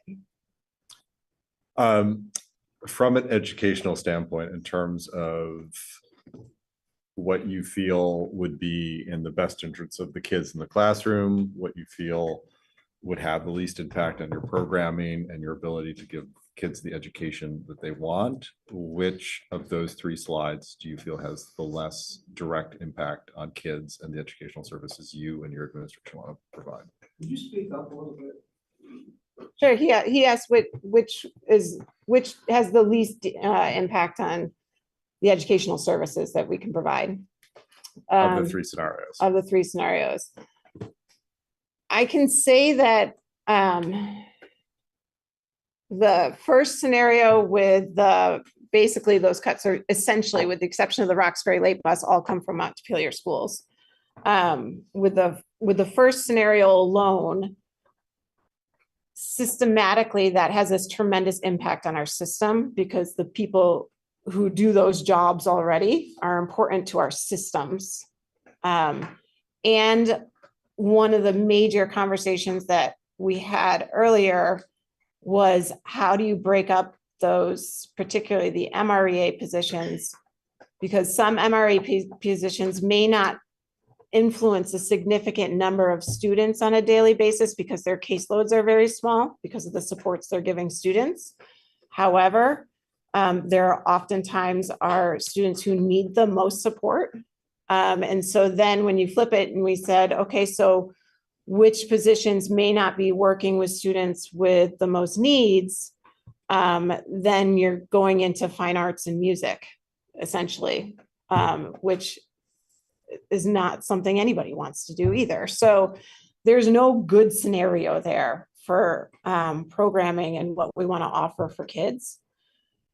And when you look at bringing Roxbury to Union Elementary School, am I confident that the kids at Roxbury would have an excellent education at Union Elementary School? Absolutely. I would send my own kids to Union Elementary School in pretty much any classroom there because they're wonderful. And the experience is wonderful at Union Elementary School. And I can hear the Roxbury community. I understand that is the center of their community. I think that there's part of that challenge and debate is that there's a logic to it. It's logical to bring Roxbury students to Union as a cost saver and that it doesn't have an educational impact necessarily on the kids from Roxbury, if we're talking educational impact.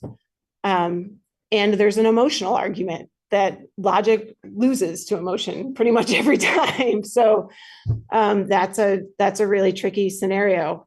However, I am quite positive that my colleagues at Union Elementary School would provide a wonderful education, just as we've heard tonight from Roxbury families that Main Street Middle School provides a wonderful education to students from Roxbury as well.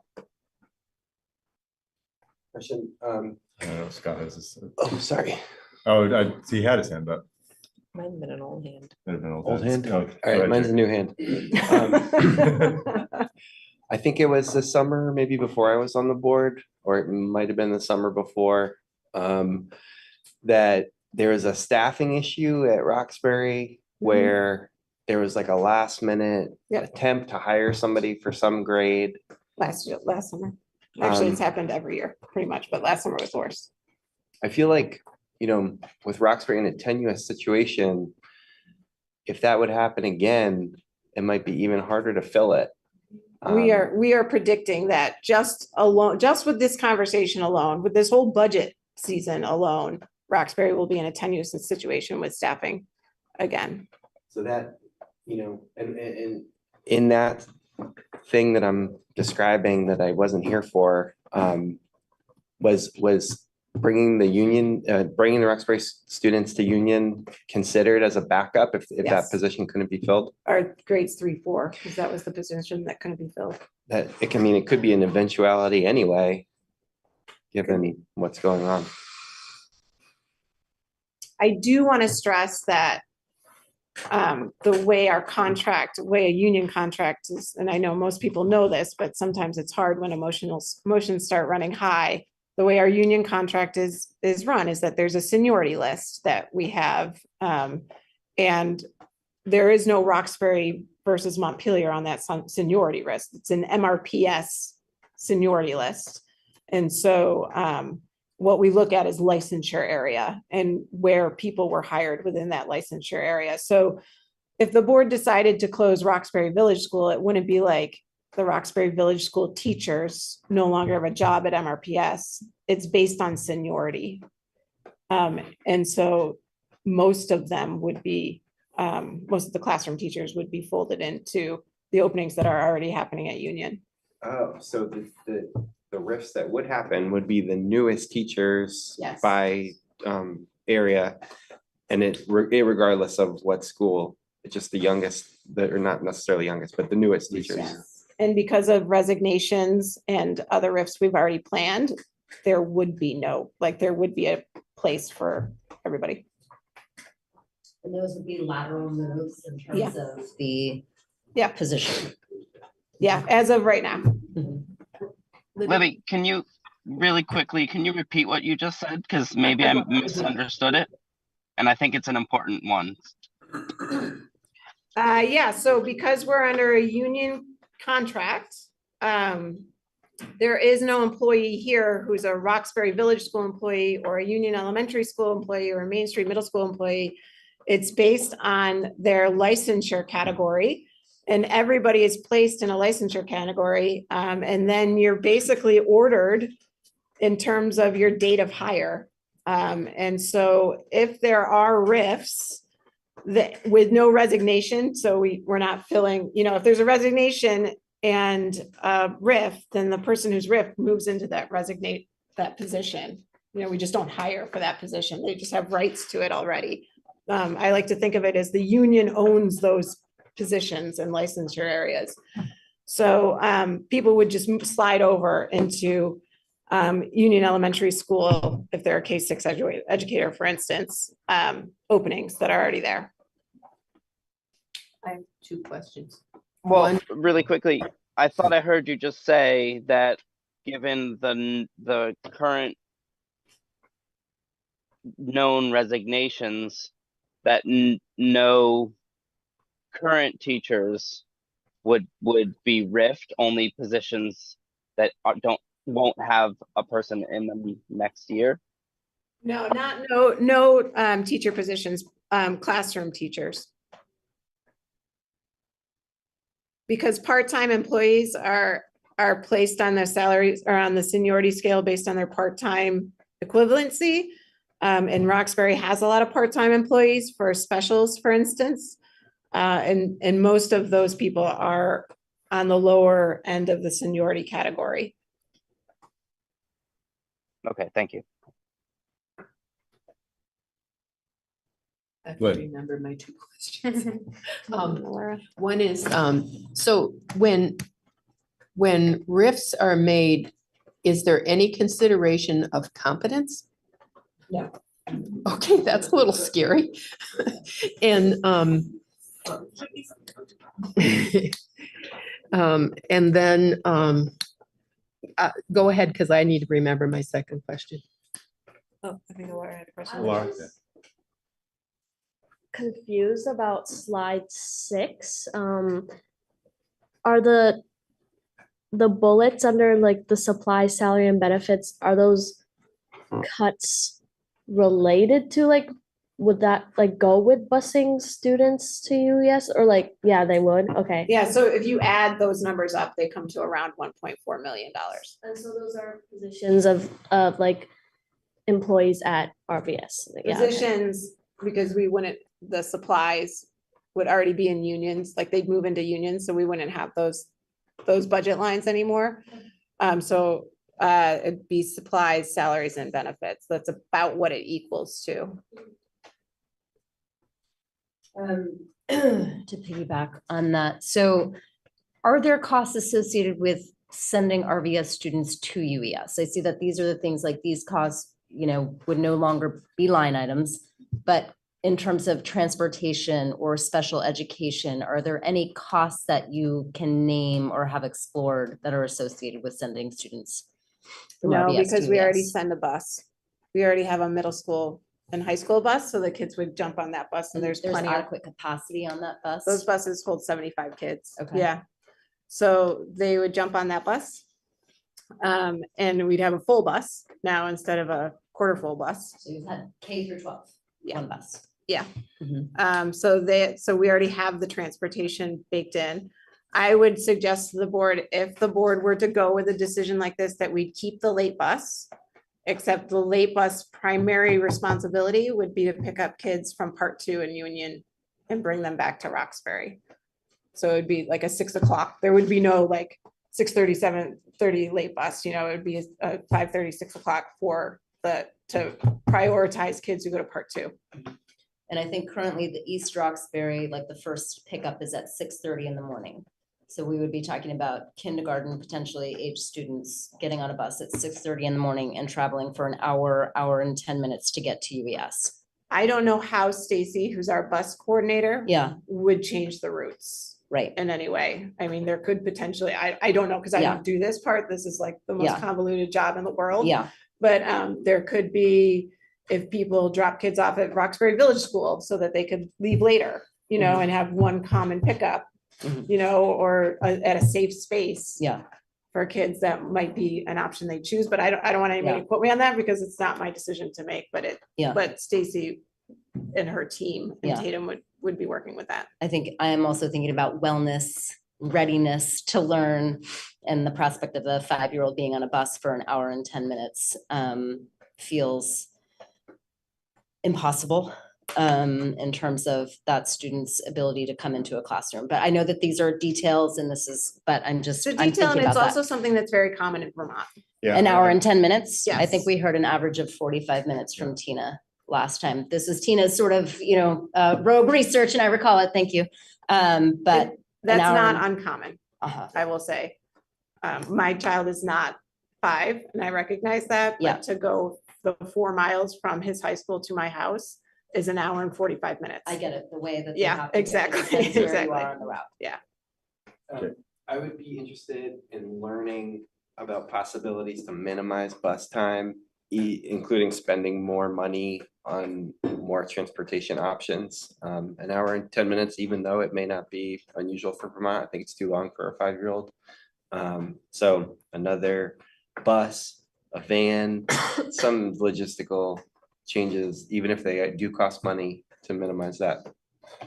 And it seems like how many kindergartens are there? 4?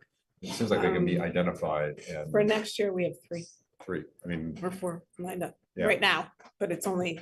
it seems only like for March. 3 people, you can identify who they are and try to make their situation. Also, I don't want kids waiting outside for a bus in the dark. I think I'm gonna just put a timeout because this is not the conversation Yeah. we need to have right now. Because you're not making the decision right now, Yeah, right? okay, You're yeah. looking at what the board, what really the board should be thinking about right now is what's the tax increase you think you can pass? And how are you gonna get there? Not necessarily busing kids. Jill, yeah. Okay, didn't want to be rude. So to echo what Jamie said back at the beginning, I was sort of preparing for tonight, and this is not an isolated conversation that we're having here in MRPS, that 29 out of the 93 school budgets that were voted on yesterday failed. So that's about 30% of all school budgets. So while this is incredibly painful and this is our problem to solve, it also reflects a statewide message and challenge to our lawmakers about how our education funding works. And I think that this sort of 30% of budgets being, I remember in 2014 when a whole lot went down after Act 46, and apparently that was only 14% of budgets were voted down. And this is 30% of budgets. So I'm hoping our lawmakers are listening. I know they're aware of the challenges because I spend a lot of time over there, but that this system is not tenable for Vermonters anymore, and that school boards across the state are having to have this exact same conversation. I also read, and I think it was VT Digger, that health insurance alone makes up $42 million of that increase. And so, again, this is just to put in context about how little control the school boards have over these spending, and frankly, the property tax system, right? I was in Florida last week in a small high school in Central Florida, and they had everything for their students. I went to a softball game and they have all kinds of things. And the reason is there are places that in the rest of the country that if you have the means, you can do all kinds of boosters and all kinds of things you can do to bring money into your school. But Vermont has made a commitment that we're all responsible for educating all of our students. And I say that because I think what I saw is that even if we did these like drastic decimating cuts to our district, both in staffing and in buildings, we still will have an 8% increase for Montpelier voters. So even with like really just ripping this whole district to shreds, we're gonna have an 8% increase, and that's a little heartbreaking. It's a lot heartbreaking. So I just wanted to kind of provide that bigger context, because I know we wrestled with some of our budget decisions in the last several months, and it was really tough to see that, oh, even if we made some pretty substantial changes, the tax rate implication was still not that great. So, you know, I think the legislature really needs to readdress this. I know they're well aware of the problem. I know we need more housing. We need people who can actually afford to come here and live here and share in the property tax burden. But a lot of the financial pressures that are on us and 29 other districts, plus the 6 or 8, however, didn't even vote because they postponed their vote, is out of our control. So I just hope that our voters understand that even if we rip things to shred, there will be an 8% increase in our taxes, and that is not something we don't have that much control over But these it's much. by design. You know, we shouldn't, and no one should be surprised by it. I mean, that was the full intent of Act 127. Montpelier in the minds of the legislature has been getting a benefit since Act 60 by the pupils being misweighted. They corrected it and they wanted to do it all in 1 year.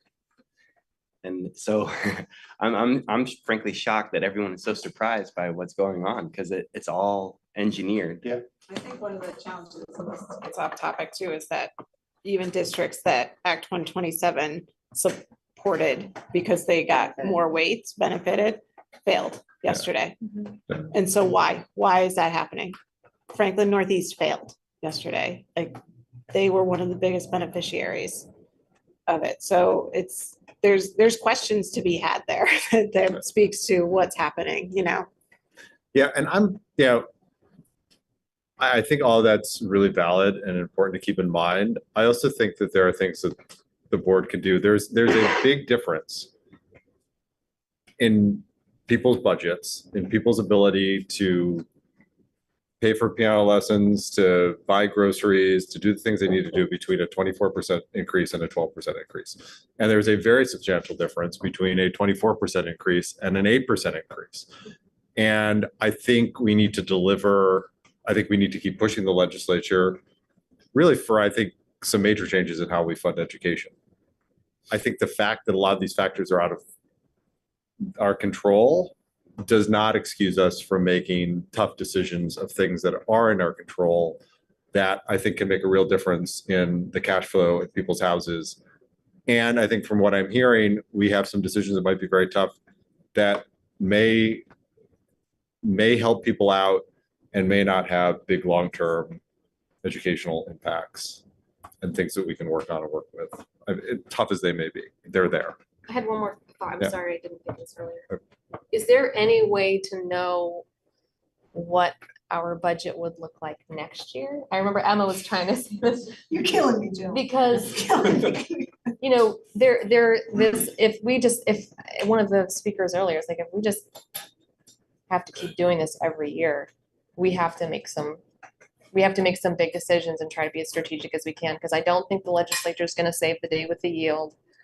And I don't think Act 127 is going to change a third time. Maybe it will. So I think one of the changes, one of the significant contributors to the FY25 increase is because the board quite rightly negotiated a much higher salary increase for our teachers and our instructional assistants. That was well-deserved, and that's part of one of our pressures. And we will be going into negotiations again with both of those units.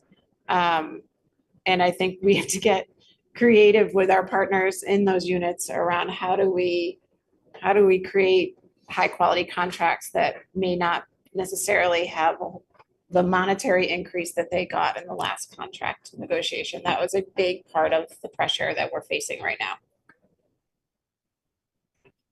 I thought of my second question. And that is, in terms of absorbing students from Roxbury, space and teachers and support staff. Like, do we need the entire staff from Roxbury to make that happen? And is there room at Union for more classrooms? So or I've analyzed our class size policy and the numbers that we have currently at Union and at Roxbury, and yes, we can, those, we can fit the kids in Union.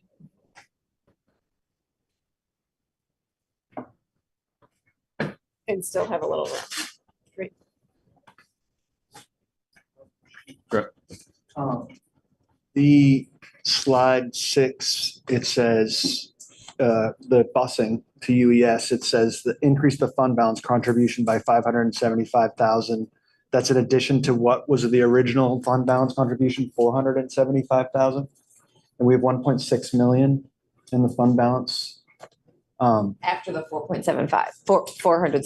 So that still leaves another 400,000.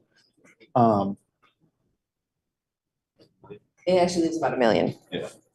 Because the 1.6 is considering that we are already going to use Oh, okay. 475. With the 475. Yeah. Mhm. So mine Yeah. is, if you take out. So there's $1 million in our fund balance. And originally, the response to using that was we need to save it for our cliff when the 5% cap goes away. The 5% cap has gone away. Now, why are we not using that? I mean, and because what's happening is a kick in the teeth to Roxbury when that's available. And this is a partnership. It's going to continue to be a partnership unless some really dramatic changes happen. It's going to be tough to have a successful partnership when you've been kicked in the teeth. It's not enough.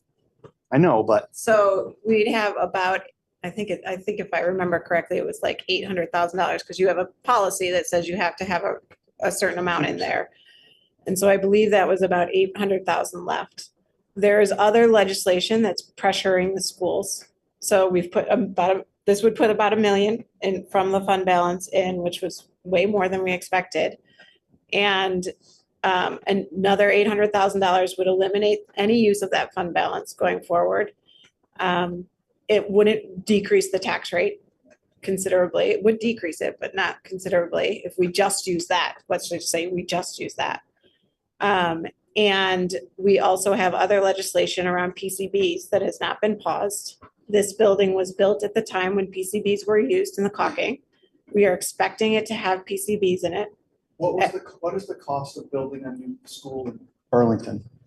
It's like $28 million. It has to go to bond. If there's a high PCB level, $1 million is not going to do anything. It's not going to do anything. That's not true. My understanding is that U32, it depends on the level. The way that the Burlington High School was constructed, it was particularly toxic and unusually toxic. Like U32 has some PCBs. It's going to be a pretty modest modification that, you know, they're not going to have to rebuild that building. Did the state pause the PCB testing?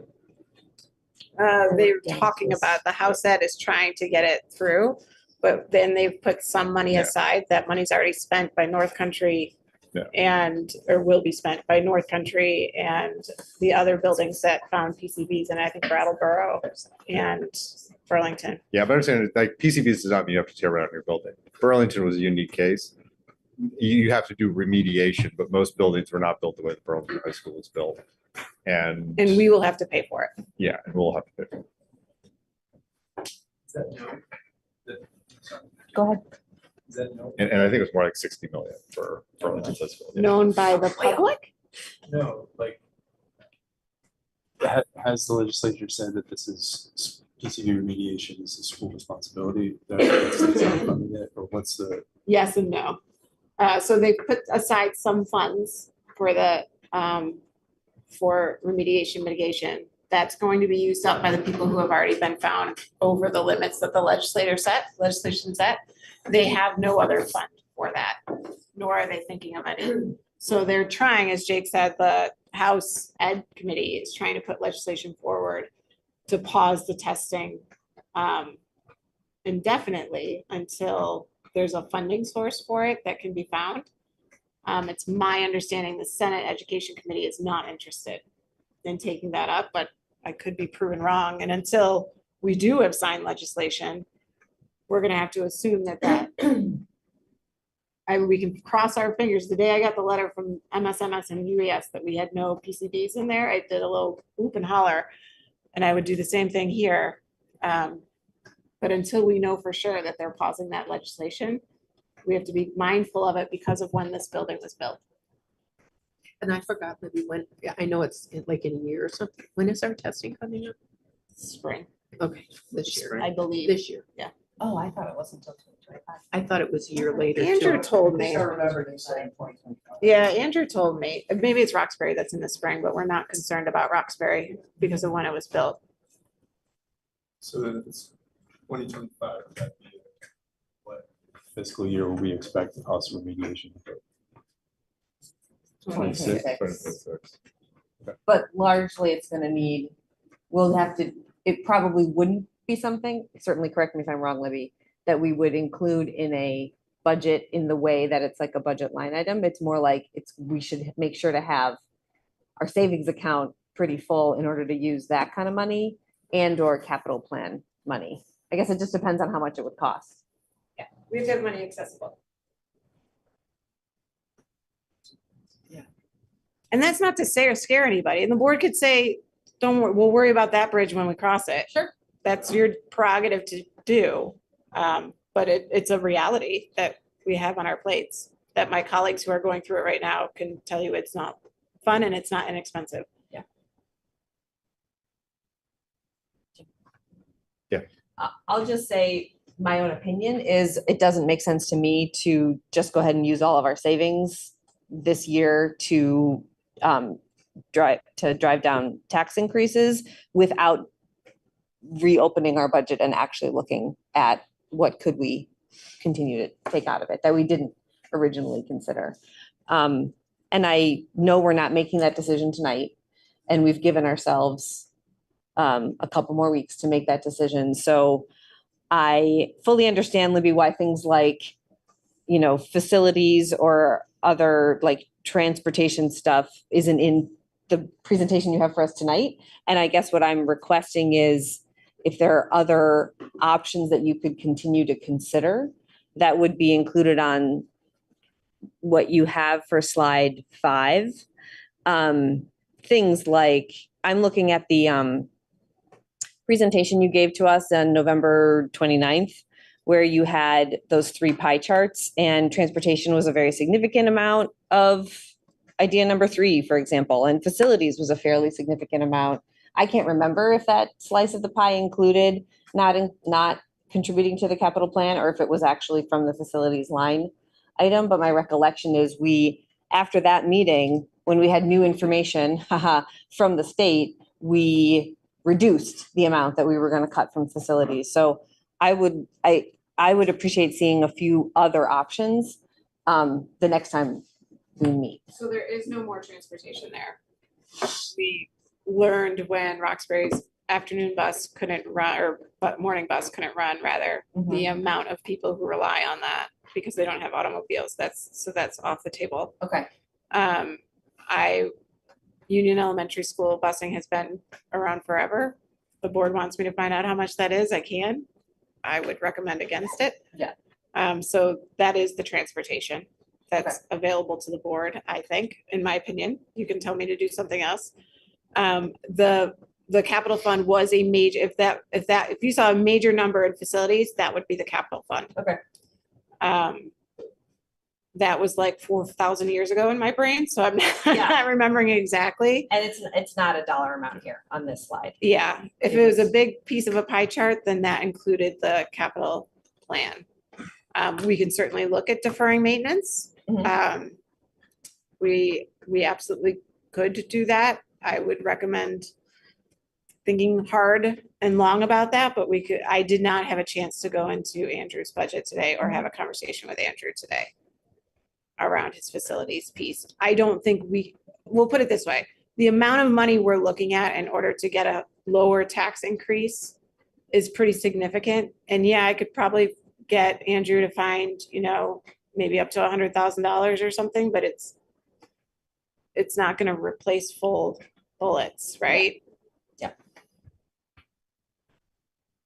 And I think you're right, Chip, Lydia, we Chip. talked about, we don't want elementary kids walking down Berlin Street or from Town Hill Road down to the elementary school. I mean, that's just not realistic. Well, and there are kids in Montpelier who live who ride the bus for almost an hour, because that's how far they live. Yeah. Tim also had to say that. Miriam, good. Two clarifying questions. Can you just, maybe I spaced out and missed this part, probably did. Can you clarify why in both these plans we're increasing the fund balance contribution? So we don't have to cut as much. So that the 575, when talking with Christina, was who apologizes, she's not here today, she's on vacation. The 575 was what she and I both felt okay-ish putting towards more, so we had to cut less. The other thing I want to point out about the fund balance that I didn't say earlier You have to was find that money next time. this is the last time that you've encumbered money for a budget. So for the past 4 or so, Christ, as long as I've been superintendent, I feel like there's been a $400,000 allotment encumbered from the fund balance that was supposed to go as a revenue source in each year's budget. That this is FY25 was the last year the board had encumbered any money. So there is no more encumbrance going forward from the fund balance. Yeah, and if we use all the fund balance, that's money that we have to find next budget cycle. I don't understand. And Say it again. I don't understand what you said. The encumbrance part. Correct. So the board can, when the money goes into the fund balance, which is like our savings account, money we don't spend at the end of the year.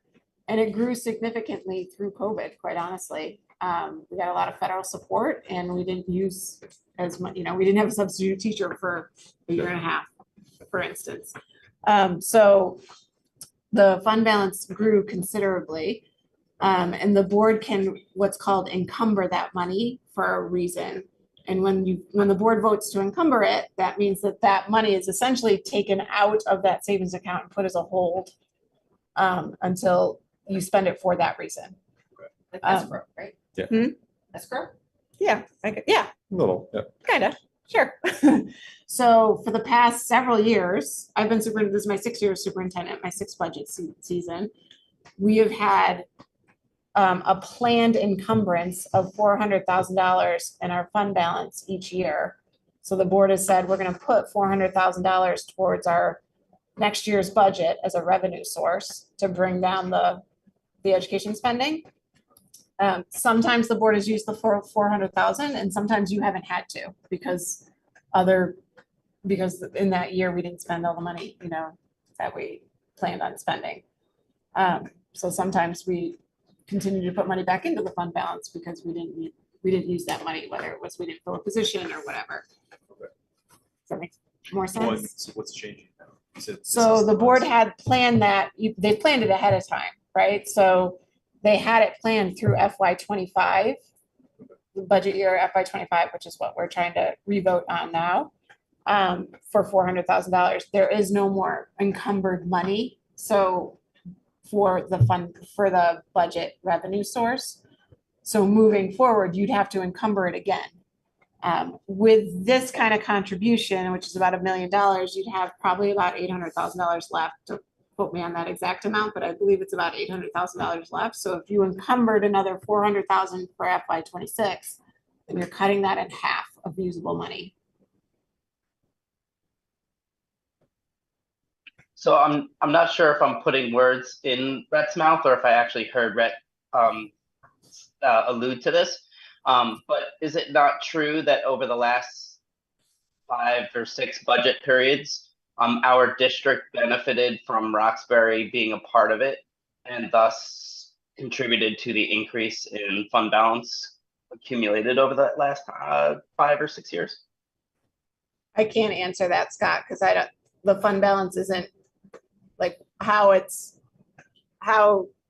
the money goes into the fund balance isn't differentiated by school. No. So I couldn't. Yeah, I understand that, but you made the point that COVID contributed and it was the same time period, right? And so I think it's important to recognize that the the things that contributed to our budget, including COVID and including the benefit that we got because of the merger with Roxbury, right, should all be mentioned, not just some of them. I'm not sure that's totally accurate. I mean, I think both districts in some ways benefited from the merger. I think that's true. I mean, both districts got a discounted tax rate for 4 years. That's probably what he's referring to. Yeah, I don't think that counted into the fund balance, because when we planned our budgets, we planned with that, that revenue, that was part of our revenue calculations and our tax calculations. I mean, our fund balance is largely because, frankly, we had some windfalls and we did some over budgeting. I mean, the fund balance happens when they say you plan for a teacher and you plan for 100,000, and then they come in and they opt for, or you hire someone who's more junior than you anticipated, and then they don't have a family, so they don't take the family plan. Yeah. And then you're the $100,000 that you budget, you get 35 back. We're just lucky for several years. Yeah. Yeah, thank you, Jim, for that explanation. Again, I still think that we over budgeted as a result of the fact that our tax rates were less impacted because of the merger. No? No, I just don't think it's as direct of a I don't line think it's as direct as Scott. that. It's not like we were saying, oh, we have a 6-cent tax discount, so therefore we're gonna put more money into the budget. We created the budget that we needed at the time, and then if we didn't actually end up hiring for a certain teaching position, then we could save that money. Or like Jim said, if somebody didn't choose the more expensive health plan, we could save that money. So I just don't think it's as direct of a connection as that. I guess I disagree. I mean, we've been talking about positions that we've budgeted in Roxbury that have not been filled. So that money that was budgeted was not going to pay for staffing in Roxbury. So it was going into our fund balance. So I agree that it's not a direct impact, but I think it's naive to say that it is not due to that at all. To be clear though, that's only been one position this past school year. So it's been the only position that hasn't been filled in Roxbury in the past 6 years that I've been here is 0.5 pre-K for FY24. Which is not a $1.5 million position. Right. Well, and maybe this is a detail that's not as important, but that tax discount ended in FY23, right?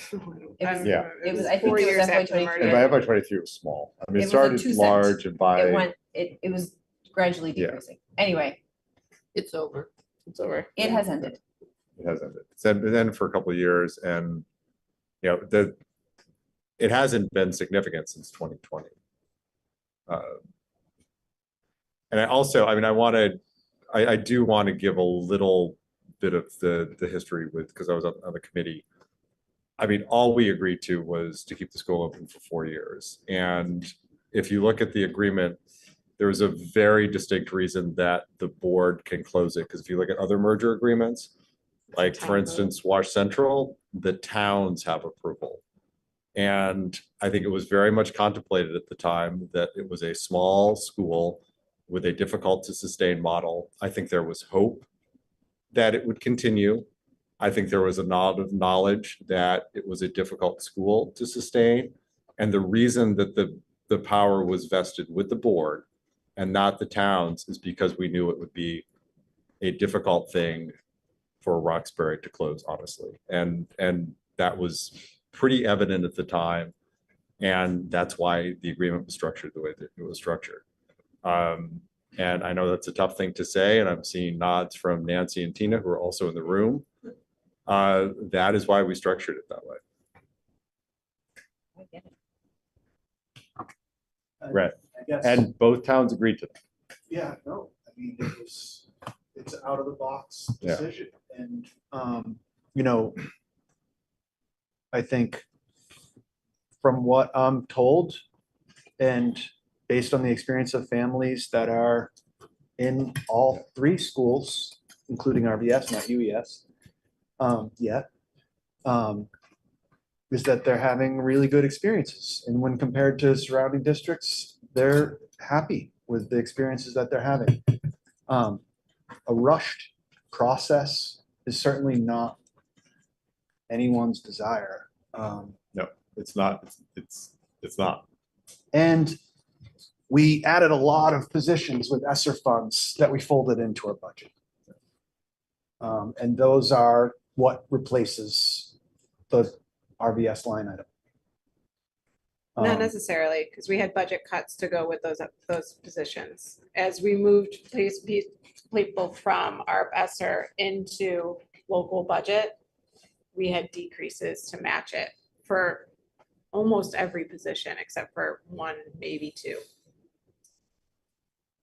And that was not just this year, right, Libby? Right, that's been happening across the last 3 years because we knew our ESSER was going away. So we've been doing that consistently.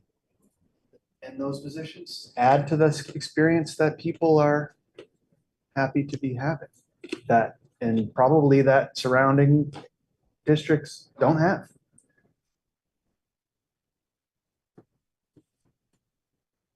Yeah, no, and those positions have enabled us to really give, I think, the social and emotional support And academic support. and academic Yeah. support that I just feel compelled to mention right now, obviously this is very loaded and it's very emotional. And as we kind of use language like unsustainable and things like that, I just want to say that the experience that students and teachers, I believe, are having at RVS right now are really positive.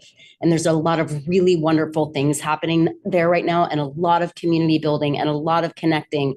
And many kids feel that RVS is their home away from home. And 80%, I don't know, of RVS kids arrive at 7:30, 8 o'clock, and they leave at 5 o'clock because we are largely a working class community where families need to tap into the after school care program that we have. I just feel compelled. I know teachers are probably listening or going to listen later, and I want them to know that they are deeply loved and appreciated, and they are doing an excellent job. So I just want to make sure that we're also careful with our language because we're talking about current work that people are doing every day.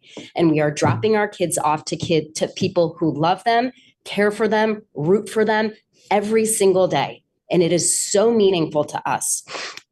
I have a head cold and I'm emotional, so pardon. But I just want to make sure that we're also acknowledging that. I'm not saying, but when we say things like unsustainable, it can just feel like a dig. And maybe that's factual. I just feel compelled. I want to send the word out to those folks and to our families to make sure they know, and that all of you know, that that is the current lived experience in Roxbury of the school. no, and I didn't mean to undermine any of that. I know there's fantastic work doing, and I know And great gains underway, which I think we'll see. I know Shannon Miller is doing a great job. I know the staff is doing a great job. I think you can have people doing great work and giving a great experience in a model that is hard to maintain. Absolutely. I just want to make sure too, for the public knowledge, because I think sometimes there is some derogatory language used toward Roxbury. I want to make sure that from my direct experience that I am living on a day-to-day basis, I just want to make sure that that record is very clear and what the experience is at that school right now. And from a mathematical perspective, it looks like Roxbury Village costs a lot more per student. But Act 127 acknowledged that sparsely populated areas and small schools, We don't get it. we don't get it. I know that. You know that. We don't receive it. We all understand it. But if Roxbury was analyzed on its own, then the cost per pupil would be comparable. I haven't figured it out, but it would be probably comparable to what we spend at Union. But because the demographics are all blended together, it doesn't work out. And that's a flaw in the law.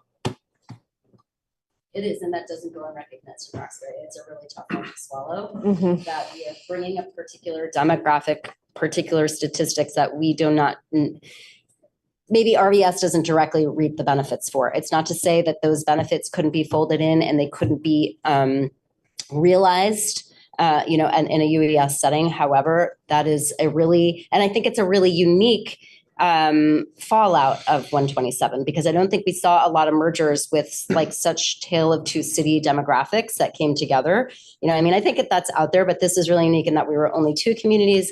The demographics were quite disparate, and it's an unintended yet again consequence of 127. So. I just want to go back to the bigger picture and what our administration has proposed here. That on my shoulders. They don't we deserve any rap. We did get a very clear message yesterday. I assumed that the city budget would also struggle. The city budget did not struggle. The school budget was thoroughly rejected. So I do feel like we spent the last months trying to find some machination, and I'm as guilty of it as I'm more guilty of it than anyone about complaining about the legislature. But the reality is that this board has a very acutely painful problem right now. And if we don't do something substantial, we're either going to kick the can down the road and have to do that again next year and the year after and the year after, or our budget is going to get voted down again and we're going to be decimated and back here. So this pains me as someone who is a big proponent of the track and our students' experiences, and I'm a Montpelier property taxpayer too. I get it. I'm the director of property taxes. I really get it. It's not fun. But I do feel like we were given a pretty strong message, for better or worse, in the budget not passing. I hope that a lot of that was also directed at, as part of this 30% of school budgets being voted down, as a message to lawmakers. But meanwhile, we have to deal 2-3 weeks to come up with something that we think has a chance of passing. I'm not even sure if 18% still being an increase would pass our Montpelier voters. I don't know. So I just wanted to get back to big picture. We have not a lot of time. Speaking of it, we did say there would be a second Yes. budget Yes. public comment period. Yes, It's 9 p.m. it's 9 p.m. I was expecting this to go long. I do want to honor that. Given that we have a longer time frame with our talk with John than I thought, there will be other opportunities to come out of the budget. I think what we're going to do tonight is to give hopefully Libby some direction for what to present. I think what we probably want to see, I'm assuming we're going to want a meeting sometime next week. And then our meeting on the 20th, we'll probably make a decision. So our timeline is not as it's not quite as compressed as we originally thought. So with that, I do want to honor the public comment. I would like to say, if you think you can hold off till next time, hold off till next time. If you can keep your comments brief, keep your comments brief. But I do want to honor that. And if you can, it's 9 o'clock. I think if you can hold your thoughts till later, you probably won't get a ton of complaints, but we certainly want to hear your voice.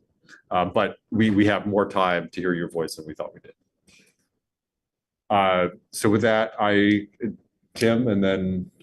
Well, do we want to give direction for what we want to see? When do we want to after public comment? That's fine. I think it might be good to just get a flavor of the public comment first, and then tell how other people feel. Because it seems like if we've already kind of made our minds, and people might feel they have a little less influence. Morgan's here. Tim Simmons is on here. Morgan and Tim and getting your name right now. Ben, Joe, Suzette. Anyone else online? Just Tim Sinnott. Tim Sinnott. And because it is late, I'm going to open it up for 2 more minutes. If you don't get in 2 more minutes, I'm not going to keep adding because I want to know the amount so I can give times. Check. So we have 3 people online. Anyone else online? Please raise your hand and get in the queue. Anyone else in the room? I counted about 5. if you could, I'm not going to time you, if you could try to keep your remarks to about a minute, that would be hugely appreciated. So whoever wants to go first in the room, please do.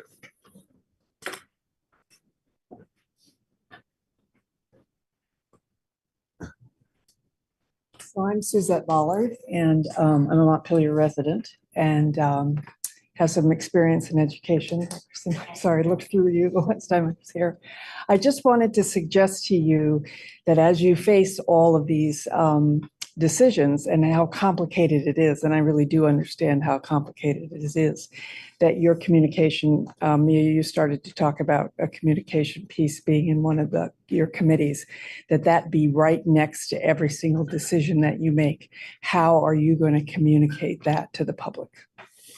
You know, the fact that you can, take $1 million off and you're getting only down to 18%, what is 1%? How much money do you have to cut from your budget to get 1%? 3 million is going to only get you to 8. So, what are all the things that you really need to help the community understand? And the whole traditional part about all that stuff that's not in your control. And the legislature's bumbling. But it's not a time to blame, but it is a time to let people know what is really going on. And I think also the board has, and Jim, you alluded to this earlier, that you do have a responsibility to advocate for this community at the legislative level. And whether that becomes a piece of your committee structure going forward in this particular time is something to consider. But I do think you have that responsibility. So that's all I got. See you at the next meeting. Thank you for being concise. Whoever wants to step up next, please do. Hi, everyone. Joe Carroll, president of the Montpelier-Roxbury Educators Association. I'll be quick. I'll respect that boundary, Jim. The first thing is the notice of riffing everyone. I just can't stress enough it would be really hard to be a teacher while that happened. And I think that would throw the system into turmoil. And I know Libby was implying that, so I'm not trying to impugn what she said. I'm just merely underscoring that would be really hard for all the teachers during the hiring season. I'm sure it would drive many of them to School Spring. And once you're on School Spring, the openings that are there, you would see turnover. And I don't think we want to be contemplating that this year. Wanted to provide more context about the raises. While they were generous relative to previous years, and we appreciate the board's cooperation to that end, we're still 14th out of 20 schools in Washington County for our base salary and 12th out of 20 for our max salary. And given the cost of living and the healthcare increases, many teachers just didn't see significant raises. Those two things, the latter of which are outside your control. I'm just providing context that even though relative to previous years, they were generous, we're still trying to claw our way up that ladder. Regarding RIFs and evaluations and competence, I hear what you said, Lynn, and that's true. Strictly speaking, it's only on seniority, but there are mechanisms for teachers to be evaluated, deemed incompetent, and then either sent on an improvement cycle or not renewed. I know statutory requirements make admin cuts not possible for all the admin, and Libby, you and I have talked about that, but it doesn't feel great that even though there are some admin that are subject to being riffed, as it were, that's off the table this year, especially as we contemplate more teachers and more other educators being riffed. I think that's worth the board's attention in future years. I'm not deprecating the work that the administrators do in any way, shape, or form, but they cost a lot more than teachers. And in order to bear these cuts equitably, I think we should all be considering that down the road. And last but not least, the budget failed 55 to 45. I wonder if a smaller cut, not going down to say 10%, I wonder if a smaller cut would sway some of the middle of the road voters. That's a guess. I have no evidence for that, but I wonder how many could truly be swayed with just a smaller cut, not as catastrophic a cut as going down to 10%. Thank you. I spoke fast. I'm sorry. Wanted to honor the boundary. Okay. Thanks, Joe. You're welcome. Thank you. Anyone else? I'll go. So my name is Ben Pincus. I'm a graduate of Roxbury Village School, and 1 minute I took about a half hour's worth of notes here. So I'll try to be concise and do 60 seconds. Just a couple of things. This morning I spoke to 2 teachers at RVS and just checked in and apologized for what happened with the Montpelier school budget getting voted down, and they said they loved the school. They gave great feedback on the principal, on the gains, academic gains made since COVID. And I mentioned that one really cruel voice, hard-hearted voice in Montpelier was like, oh, well, just so you know, she said to me, most likely September comes around and the teachers won't be there. And I mentioned that to these two teachers, and they were pretty upset. They looked at each other and say, we want to be there. They love the school. And I want to say that the school, the heart of the school is the children. I shouldn't be testifying. The children should be testifying, the teachers too.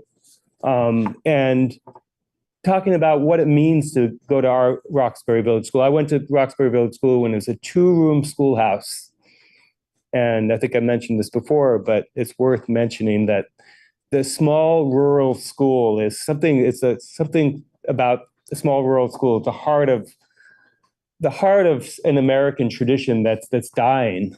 And with the death of the American school, I took a whole bunch of notes on this often dies infrastructure, social services, community center dies with it, property values plunge. And so you guys are doing a really, really hard job. Thank you. So I guess I'm not really testifying or speaking before you all, but I want to speak to the city of Montpelier and the people in Montpelier and just say, we have a wonderful, thriving community. If I had time, I could tell you all the nonprofits that are working in town and working with Vermont Council on Rural Development, hopefully for Community Visits Project, working with the USDA Rural Ag Aid to get low-income folk access to things like furnaces. Roxbury Roots, we're working with making food for the food shelf and community dinners. There's a Roxbury Crafters group that we live in a tremendously vital community that will be devastated economically, emotionally, aspirations will be leveled if the school closes. So I'm pleading, maybe not to you. I've seen the writing, I'm not a utopian. I don't have a utopian fantasy. I saw the writing on the wall, but I just want to say maybe to the residents of Roxbury, of Montpelier, please help us keep this school open for one more year. We need more time. There has not been enough time. The language has been dreadful. People in Montpelier describing Roxbury Village School as somehow subsidized, as if we don't pay taxes. And I just want to say, and as you mentioned, Jake, about the terrible irony of here, Act 127, which was supposed to address equity, and this is a school that needs certainly a lot of health and services is being really hurt by it. So I'm kind of appealing to the voters of Montpelier to say, hey, if you believe in a progressive vision for rural development and growth and sustainability, please find a compromise in this budget, at least for this next year. Thank you.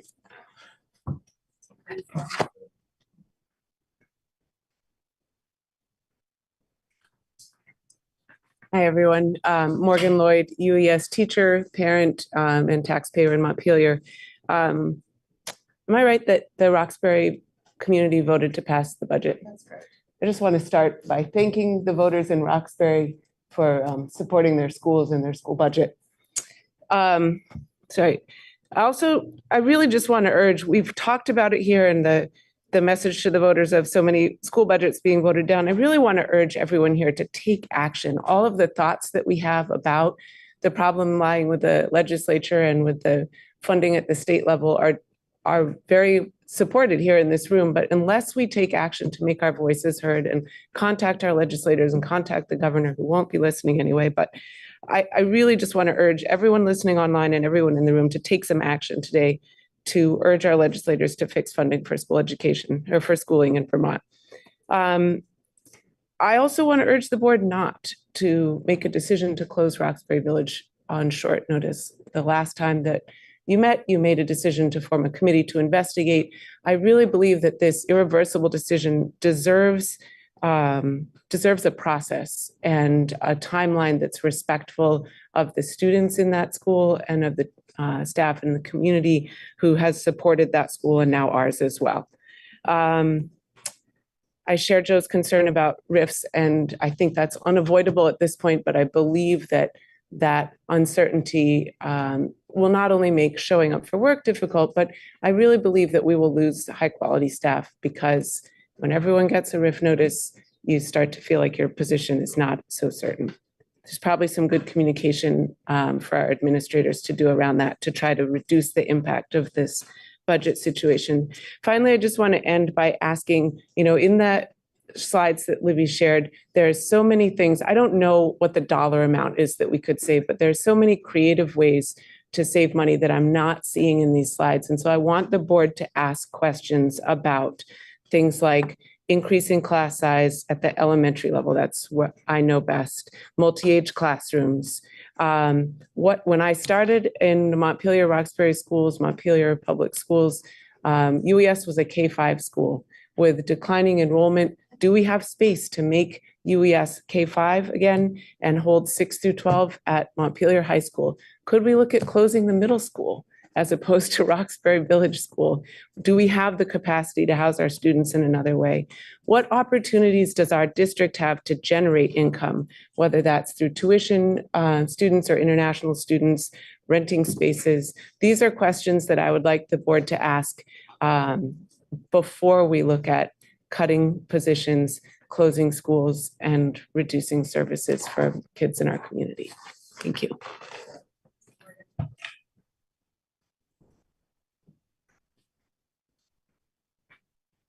Anyone else in the room? I'll give it another shot.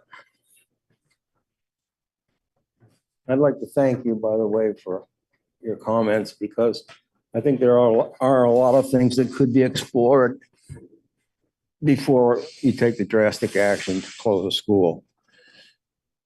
There's been, I don't know how many times I've heard it, that, oh, the Roxbury kids could get a just as good or a better education experience at UES than they can in RVS. Well, that's just not true. I don't think the UES kids take forest walks and have science in the forest, or go ice skating on their own ice skating pond.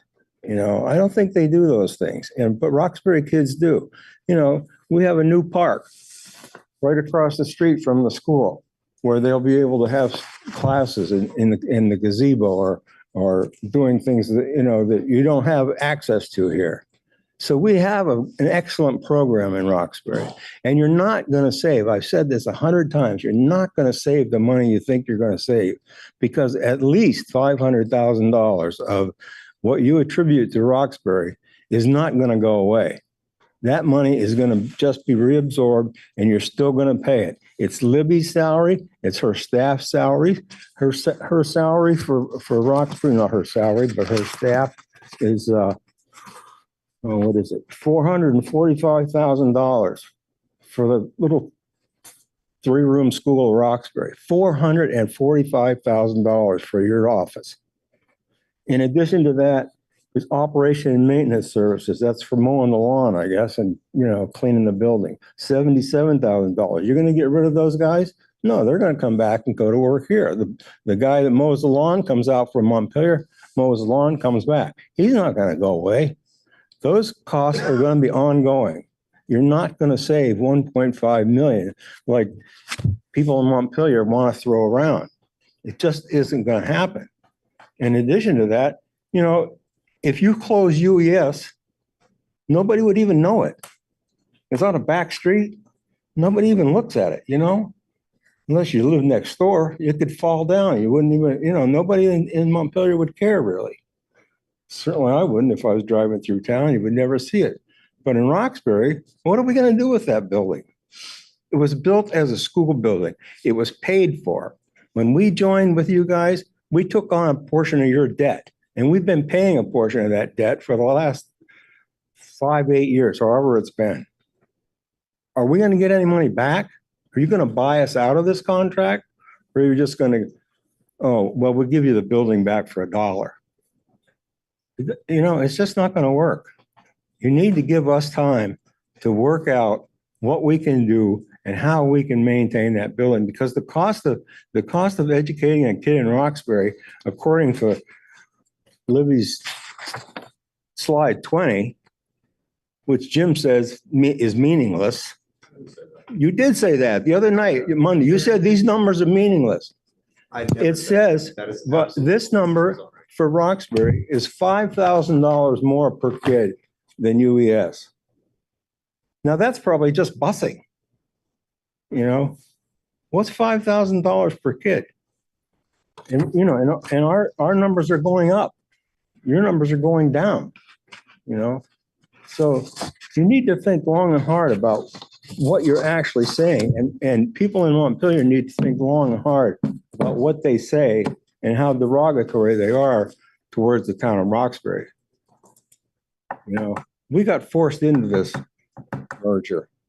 We didn't have a choice. We thought we were getting a good deal, but I can guarantee you the townspeople who voted on it never knew that we were going to, that the decision to close it was going to be made by this board.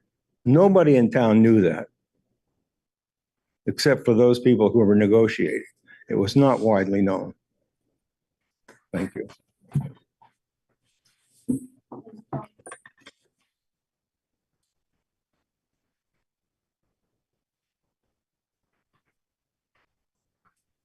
Yes, we have two people online. Tim and Melissa. Tim? Hi there. Can you hear me? Yeah. Thank you all. This is a really important meeting and very long, but I appreciate it. This is Tim Sinnott, a father of 2 boys in UES and MSMS, and a Montpelier resident. If we're setting the record straight, as John Guifrey wanted to do earlier this evening, I would like to point out that the closure of Roxbury Village School was certainly discussed during the merger committee work, meaning that closing RVS was not at all off the table. I have a much longer comment that I'll be emailing you all, plus John and Libby. But I just wanted to point to one quote from the minutes of a February 6, 2017 Roxbury Montpelier School Consolidation Study Committee, of which John Guifrey was chairperson.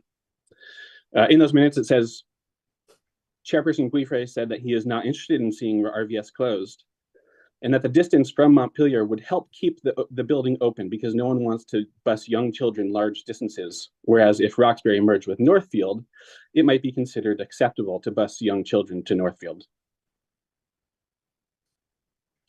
I was going to read that again, but I think I'll just let that sink in for a second. So Chairperson Guifrey himself discussed the possibility of a Roxbury Village School closure. And I would argue that his calculation in that comment was both risky and, more importantly, manipulative. Thank you all for your time tonight, and much appreciation for the week ahead. Thank you, Tim. Although I would like to remind the public to please keep comments as impersonal as possible and based on the facts. But I appreciate that. I'm not sure it's helpful to say things like, I think it's great to point out that comment and that it was discussed. Let me just say one last thing, which is I think that John should apologize to Tina Muncy. Thank you. Yeah, no, John did the same thing, and I think the reminder should go to John. I know there are other community members who've said things. This is hard. I think we should trust that the intentions of everyone are good and above board. No, sorry to call you out, Tim. It's just I don't. No, that's fine. Yeah, no, I appreciate the comment. Thank you. I think it's good to point out that it was discussed, and John probably knew it at the time. Whether he was being manipulative or not, I think is something that hopefully, and I think this for everyone. I think if we can avoid those characterizations, I think we all have a better discussion. Because there's a lot of misinformation out there. So Melissa. Yeah, no, and thank you, Tim. And I didn't mean to call you out. I apologize for that, but I just wanted to use that opportunity to point out that if we can, for everyone, if we can keep keep it from being personal, I think we'll all be better off. Melissa, Yes, can you hear me? yes. All right, thank you. I appreciate the comments that I heard from Kristen as well as some others tonight.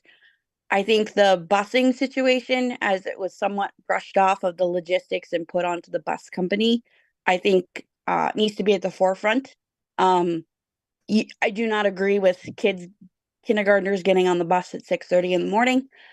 I also recognize I'm an AOT person. 32 miles of our town is back roads. 10 miles of our road is pavement. That bus never leaves pavement. Let that sink in. 32 miles of people drive their kids to meet that bus multiple miles. Very few kids get to walk home, and most of our kids don't use the bus because their parents already have to put them in the car to drive them to the bus stop. So why not leave a little later and just drive them to school? Those same students will not be able to be dropped off at their houses at the end of the normal school day. Their parents would have to meet them at the end of the road, because over 50% of our bus stops are road intersections. They are not houses. I know this is the case obviously in Montpelier, but I follow one of those buses every day when I pick up from Main Street, and those students walk through 2 or 3 houses down to their house. That is not the case with Roxbury students. That is why we have a robust after-school program, because those kids cannot go home.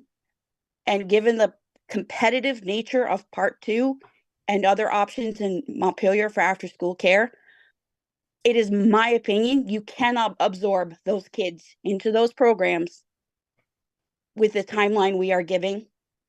And those students then will have nowhere to go after school, because we rely very heavily on the after-school program in Roxbury. It's hard enough with middle school and high school students who also cannot walk home because they're walking 7 or 8 miles, some of them. That is just ridiculous. And we already have to find options for those students to be picked up by other individuals or try to find activities after school that align with the bus that is provided. You're now going to double that logistical nightmare for families when you add elementary school students into that. Thank you. Thank you. We have one more, Jacqueline. Sorry if I'm mispronouncing your name. I'm looking at the Zoom. It's fine. Hi, everyone. Jacqueline Frazier. I am also a Roxbury School graduate. I went to U32 High School, and I have been abroad for the last 10 years, and I moved back to Roxbury. I was not expecting to have my children be in a local school here, but I've been incredibly thrilled with the results of them having attended the school. I have a 7-year-old and a 4th grader who will be heading into Montpelier next year. I'm exhausted. I don't know how else to say it other than I am just exhausted with the back and forth, just like I'm sure all of you are. I'm a single parent. I want to know what's happening next year, so I make decisions that will allow me to take care of my children, because as Melissa just said, I don't know what to do with them after school if I have to be responsible for them, knowing we had already gotten a grant for after school programs next year, knowing that I have to be there for my 7-year-old kid, who, by the way, good luck to the bus driver who's going to have him on her bus for an hour and a half. I wish her the best of luck on that. I do wonder what the plan is for other young children to be on that bus, because they're going to need a lot of support. So I'm just, I want this to be wrapped up in as efficient a manner as it can be, so that we can try to make the plans necessary to deal with this major upheaval in our lives. And as a graduate of Roxbury, of course, I mean, I can speak to all of my colleagues in Roxbury School who've gone on to do amazing things. We all came from a very tiny school, but it was that niche and that really special, unique element of having it been such a small school that allowed us to spread our wings so broadly. So thank you for your time. Thank you. I think that was the final public comment. Thank you, everyone. So in terms of our next steps, my suggestion, I'm happy to have it amended, is that we give Livy some parameters of, I think, a slightly more formal budget presentation. I I think we probably want multiple options. My initial option is that you build on the three that you presented tonight and go into a little more depth and kind of put it kind of in a little, you know, in the form that you put the original budget presentations in so we can really see it. And I know that you have Christina back, which I think will be helpful because I know she's just wrapping up her vacation. So that would be my suggestion. I don't know if people have other suggestions or more specific things you want to see. I mean, I think one question that might be good for me to see is that came up is your confidence level of a transition if we do send you kids to UAS. I mean, things like part 2, will there plenty be of room in space? part 2. Okay. Like having some answers to, you know, the hows on that. I don't know if I'd be able to do that in a week. Yeah. I mean, like some of the, like, would we have space for, you know, like the transportation question, can we get them there? Mhm. Can we house them after school? Not all the particulars, but are there any big obstacles that you see? Yeah. Scott has hand up And Scott. go ahead, Scott. Yeah, Libby, I know you had like less than 24 hours to put that presentation together, and I really appreciate for the next one, if you could be consistent in the scenarios the way that you describe. So I think if I remember correctly, in the first scenario, you had things like FTEs, and then the second one, you had it broken down by spending category. And so it's hard to compare sort of apples to apples that way. So as best as you can be consistent across the options would be my request. And I also, again, know that you're, you know, working more than overtime on this, so I appreciate it.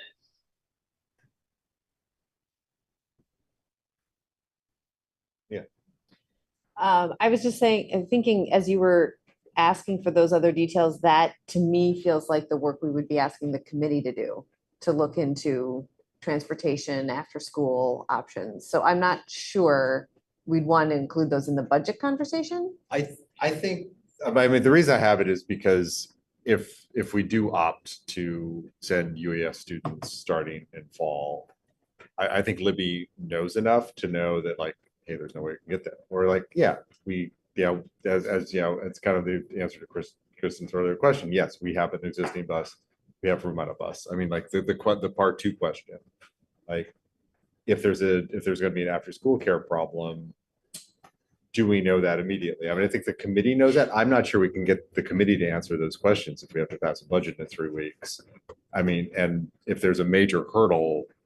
I would say that if I knew of a major hurdle right now, I wouldn't be presenting it as an option to the board. Yeah, I guess I'm just thinking, Jim, we have heard from people who have deep concerns about the tax implications of a budget that was the size that we proposed and even maybe a little bit smaller. We've also heard from people who have deep concerns about the life implications of making a decision that is irreversible to close a school within 1 month's time. Yeah.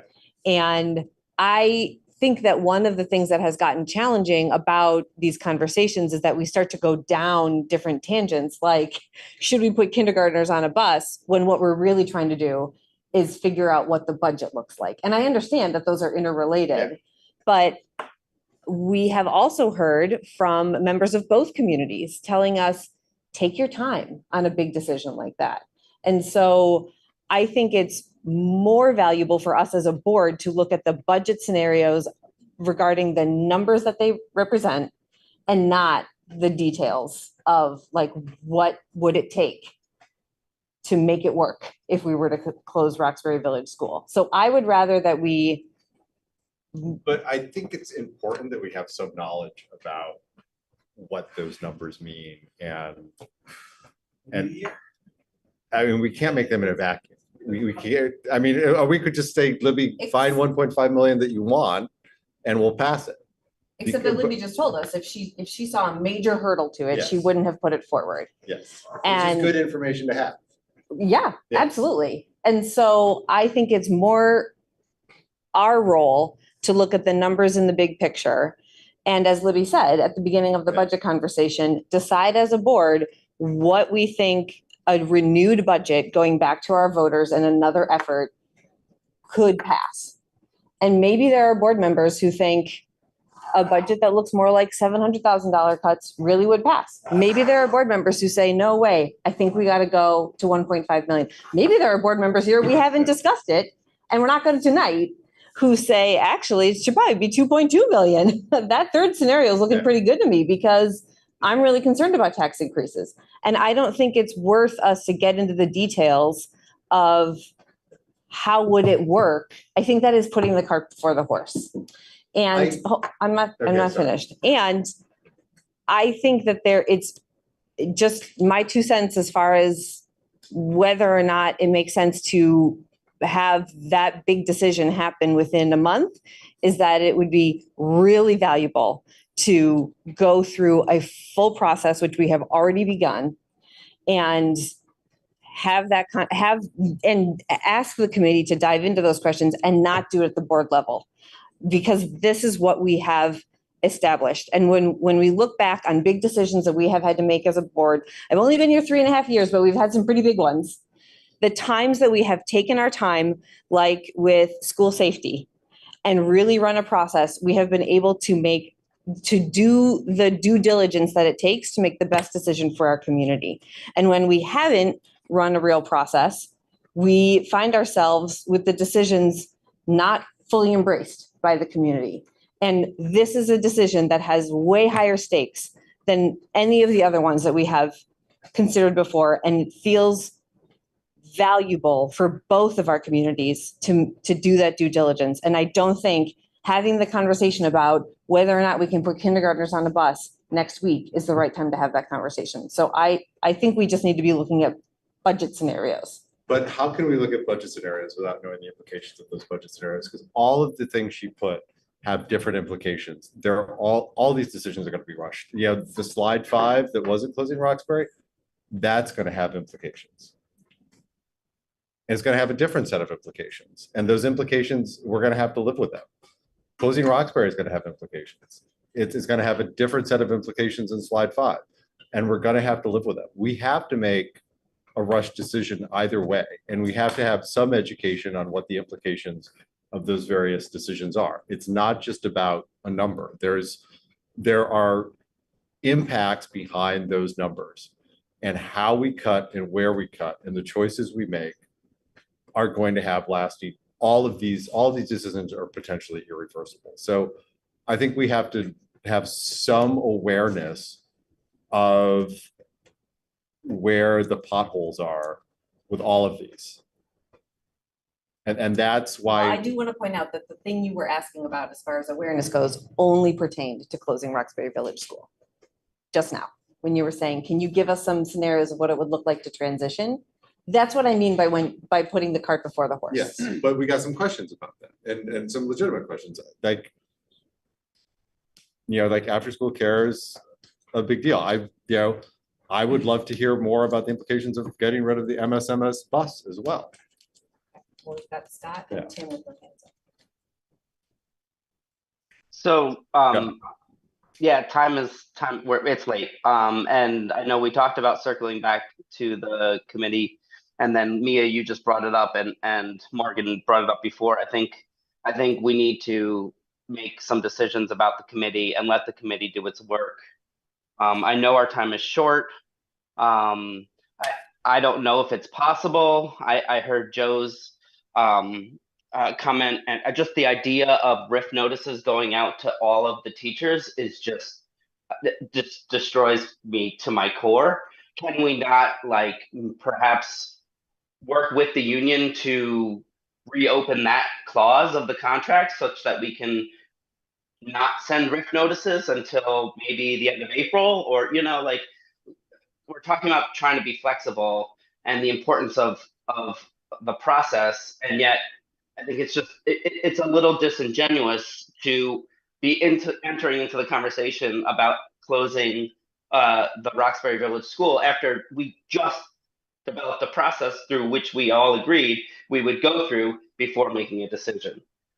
So I do think we need to act on the committee as quickly as possible and do whatever we can to hold off on making a decision until we have the information that we need. And again, I don't know if it's possible. I don't know what the implications are to, or even if it's possible to reopen the contract, but have those conversations and then decide. At this point, we already know that we're past the March 30th deadline. So maybe we can hold off on sending RIF notices to all our teachers and give us some time to get into the end of April perhaps, and let the committee meet for a month and go through the process and get the community input that we said we all wanted.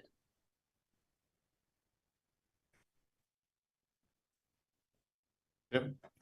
Yeah, with Libby, I do appreciate the budget scenarios you put forward, but I think one of the inadvertent sort of ways that got teed up was it's sort of, you had the cut Montpelier slide and then you had the cut Roxbury slide. And it kind of, I think, teed up a bit of a combativeness between the two ideas. And I wonder if we can have more of an a la carte options list, kind of in the vein that Scott suggested, with numbers that were consistent across. So we had a framing of, FTEs or this, that, whatever you can find, but in a way that we could understand it as compared to other options, and just see a list of areas and sort of what the impact of that would be in a bullet or two.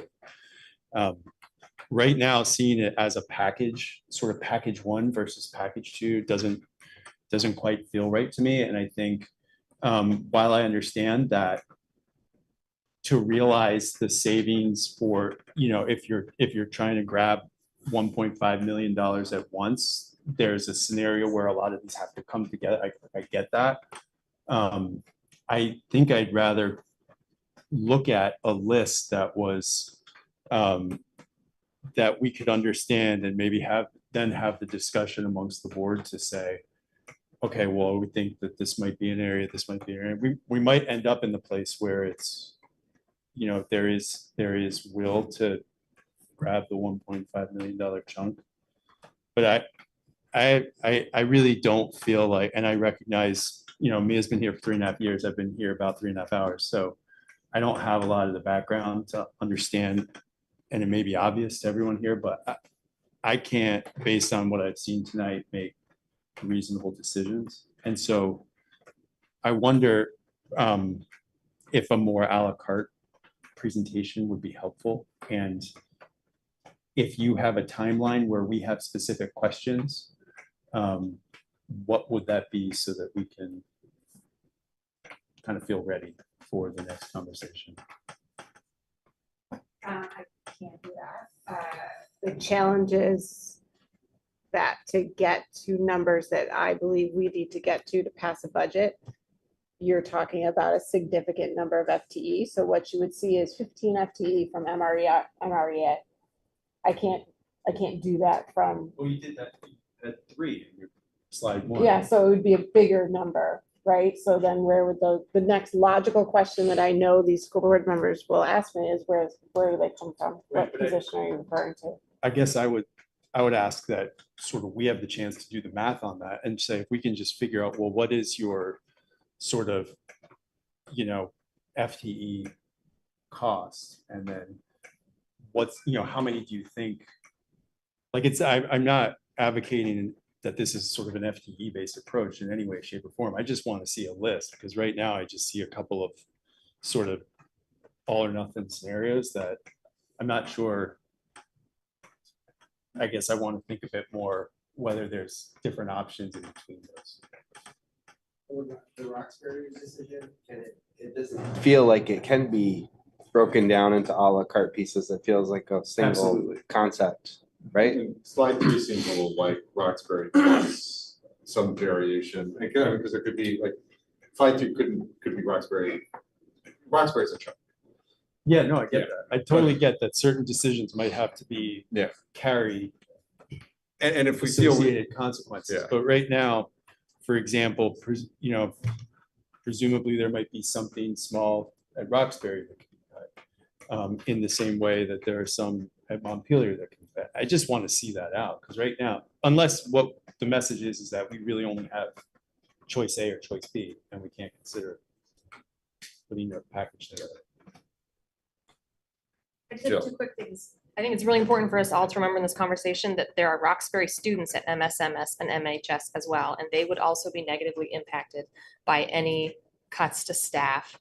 And then two, I think if there was some hidden mattress with money in it, we would have found it by now. We spent so much time, and I have so much respect for Libby and her leadership team, which very clearly has spent so much time on this. So like, I don't think we're going to find another answer. I think we've been told that we have to make a pretty serious decision in a pretty short period of time because we answer to the taxpayers. And I don't know if slicing this differently or showing, and I agree, it would be great to have like more of that, but there's only 24 hours in the day. But I mean, just the reality is we have to find a way to get a budget that will actually pass in Montpelier. And I don't know how many different ways we can slice it because we are still one district. We are not Montpelier-Roxbury. We are Montpelier-Roxbury. And the students are all together at MSMS and MHS. And those teaching cuts would directly impact students in both towns in all 4 buildings. So it's not an either or. Either way, we're going to have to make a really hard decision that's going to hurt our entire district. But we don't have a choice between how the funding works and what the voters are able and willing to pay. I don't think there's some hidden way around this, I guess is what I'm trying to say. Thanks. Right. I'm curious what a situation where if there is in fact a grant funded after school program at RVS, if there's a combination of RVS students, what that might look at like with RVS students at UES and then doing the after school program at RVS. Because a lot of what we're losing is community and that vitality. And I'm not saying that that's going to be a choice that the board would make, but I personally would really like to see what that might look like as an option, because it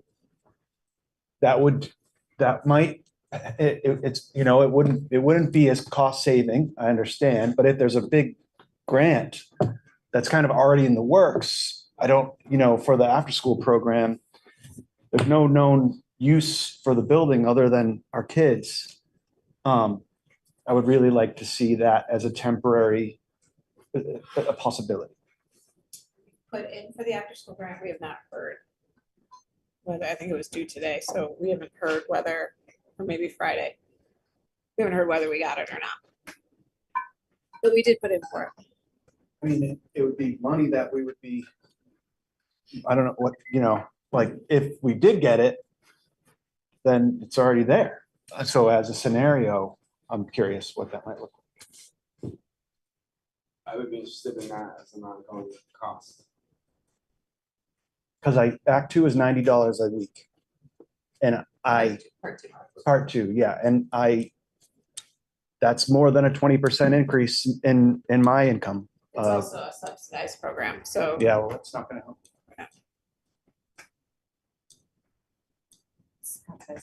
Scott? Yeah, just another, thought about creativity. I know before COVID, there was lengthy conversations around like a language immersion program. I know a lot of Montpelier residents that would gladly put their kids on a bus for 45 minutes to Roxbury to be able to be in a language immersion program. And I remember the conversation distinctly about not talking about closing Roxbury Village School, but about educating our Roxbury residents, the K through 4 Roxbury residents at UES. And so, yeah, those are the kinds of things that I think the committee could get into. And again, why I think it's so important to have those conversations and not just rush the decision at the board level. Yeah. So again, like we've talked about different ways to be creative, and I want to see those scenarios play out so that we're not just closing a school, but perhaps reinvigorating the community. I don't want this comment to sound like I'm against Roxbury Village School in any way, shape, or form. It's one of my 4 babies, so I don't want anybody to take it as that. However, this board is in a position where you need to cut costs. Like, we need to get the tax rate down. And so that, quite honestly, to sound heartless a little bit, is your main task right now. Yeah. Is that Yes. we have to get the tax rate down, and that means we have to cut costs. It's getting late, so I risk saying something stupid. But, you know, I originally was for the deliberate approach of forming the committee and taking a year. But what happened between then and now is our budget was defeated. So it's a different landscape. And as you said, we do have to cut costs. And what's occurring to me is that this feels ultra rushed and it's pretty awful. But what would be even worse is if Roxbury Village School starts up in August and there aren't enough staff, and at that point the decision has to be made. That would be 100 times worse than this, and that's my fear. So that is where I am at. The longer you guys stick around, you know that's a possibility. So I was going to propose, I do realize that it's late. I think we have identified that the committee would be useful. See, it's late. I'm saying something stupid. Useful no matter what. Yes. And so I think it would be worthwhile to nominate I forget exactly, to the committees, do we nominate? Maybe, I'll just use it. To nominate the people on this board who will serve on the Roxbury Village School Future Committee, whatever we're deciding to call it. And we can get started on staffing that up with the community members as well by putting the notices out. If you're interested, send us the letters of interest. And the board can decide by the March 20th meeting who's going to be on that committee. And at that point, if there is some sort of decision that is somewhat final for Roxbury Village School, which I truly hope there is not by March 20th, then the committee can have a different task ahead of it than we originally intended. But it is my hope that that committee will follow through on the deliberate process that we set forth. And I would like to get, either way, I would like to get that committee going sooner rather than later.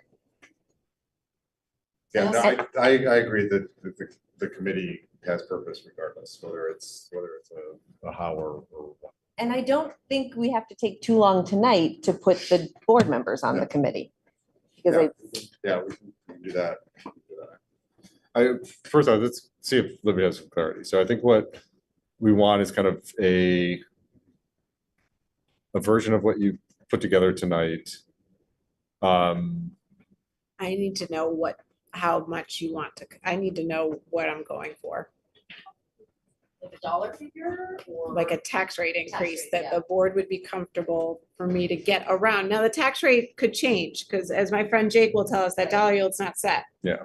So like a range of what you think the voters will vote yes on is really what we need. Just for the Roxbury voters did vote yes. So so I'm kind of looking to our Montpelier folks and Right. you are more attuned to your community members and what they are asking of us. So I would ask you all, where do you think Montpelier folks want to land? There's no crystal ball, but even if it's a range. Yeah, I think it's really hard to say. I think it's hard to say. Because without the range, I don't know what I'm doing. I mean, I can present something to you and it's gonna work for some of you and it's not gonna work for other people and it's not gonna be enough or it's gonna be too much so I need something to go on here. With regards to the yield, it's going to go up. I don't know how much, but I have a common yield cheer that the two of us do every morning together. so many budgets were defeated around the state, and as those are revised, that actually increases the yield for everybody. I guess I'm asking, like, can we just assume a higher yield and plug it in? Well, you and I were talking about that, and I'm kind of going with the 10,000 number. Yeah, let's use that. Is that realistic? Yeah. We're close to it. Is it low? Is it what? Jim's like, could it be higher? Could it be 11? Maybe 12? If they put a new revenue source into the ed fund, it would go higher, but that's sounding maybe not so likely. So 10 sounds Conservative. realistic. Realistic. Yeah. I mean, I think yeah.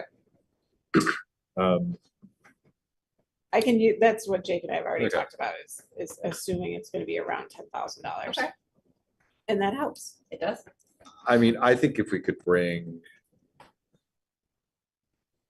the rate into the mid to low teens, that would be, I think that would show a really solid effort to, it would still be much higher than we've seen in past years, but I think that would show a really solid effort to bring it down to 24. I was thinking more like Is that, 10 or less. huh? I was thinking 10 or less. So I think mid-teens, I don't know. It's Yeah. still a Low lot. teens? I mean, 10 or less is getting, 0.5 million. Yeah, I know, that's a lot. it's how much? About 2.55.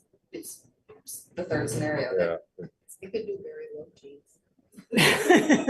Like 11. So Libby, really quickly, what was the second scenario? The second scenario was a cut of $1.5 million. Yeah, And and what was The the tax, projected the tax? tax implication was about 12% Yeah. increase. Sorry, yeah, the wrong slide.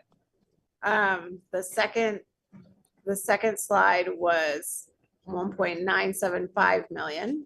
Oh, that's right. And it was a tax increase in Montpelier with a $9,775 yield at 11.69%. Thank you.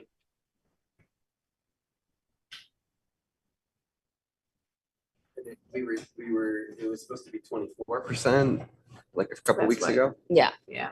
I think that's what ultimately went to the voters. Yep. With a lower yield.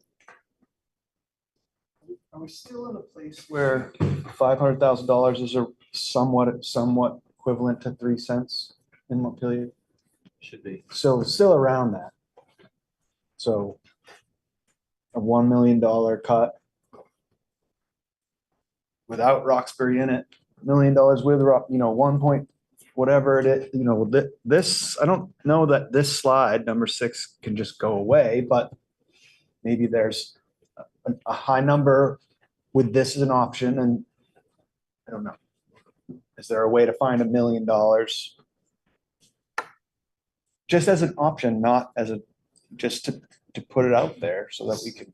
So why don't we just do around the room of what people's sense are of where we need to get Montpelier's tax rate? Because Roxbury actually starts to go into negative with some of the bigger cuts. So it sounds, Kristen, well, since I mean, and I'm not going to say, an 11% tax increase for Roxbury is very real for some folks. So, I mean, I'm not saying some Roxbury folks could also appreciate, a decrease. It did pass. It passed by 34 votes. So it's not like, 55% of the voters voted yes, 45 voted no. So it was not a landslide, right? So, so I mean, as far as Roxbury goes, an additional decrease of 1 to 2%. I mean, as take a look at, but it did pass. So, and there's a lot of things motivating Roxbury for that budget to pass. yes. Well, and I also want to point out that if we do send RVS students to UES, even though the tax implications of Roxbury may go down, the no votes may go up. What's that? I said, even though the tax implications in Roxbury may go down, there's a chance that the no votes may go up.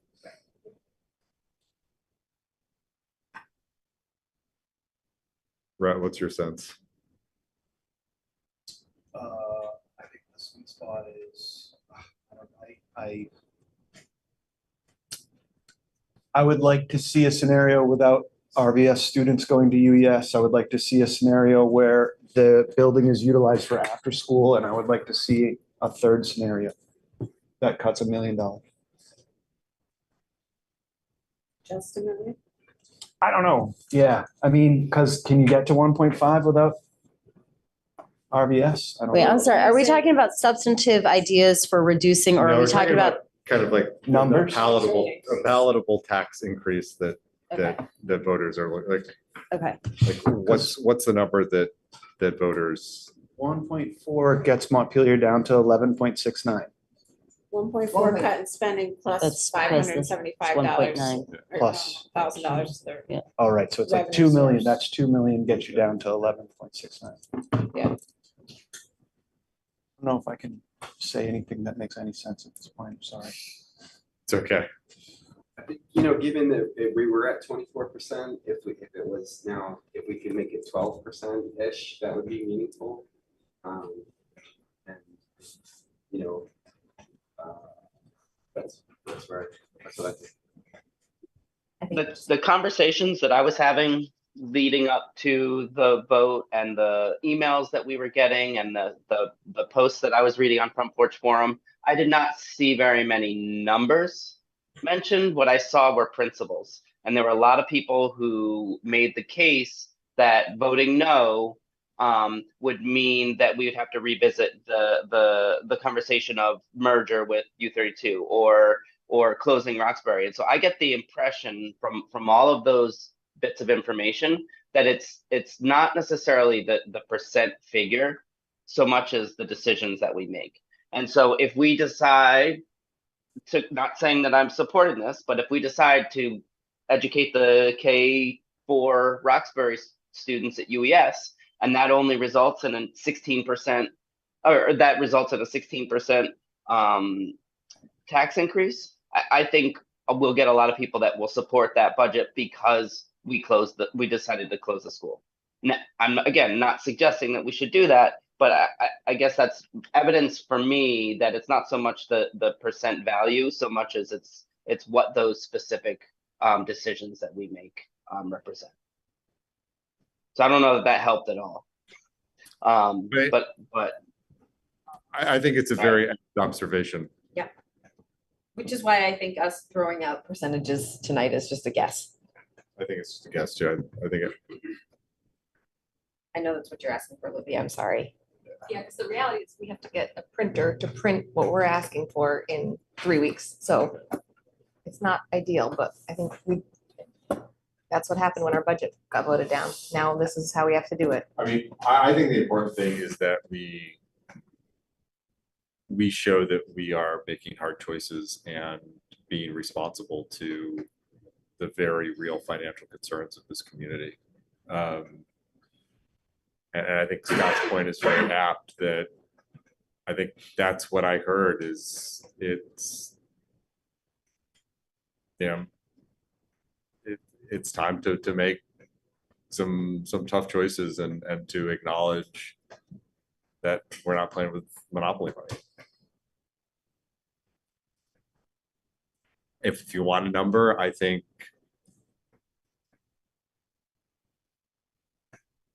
if we can get in the 10 to 12% range, I think that's pretty safe. And I think that I don't think we can do that without making the type of choices that people are asking us to make.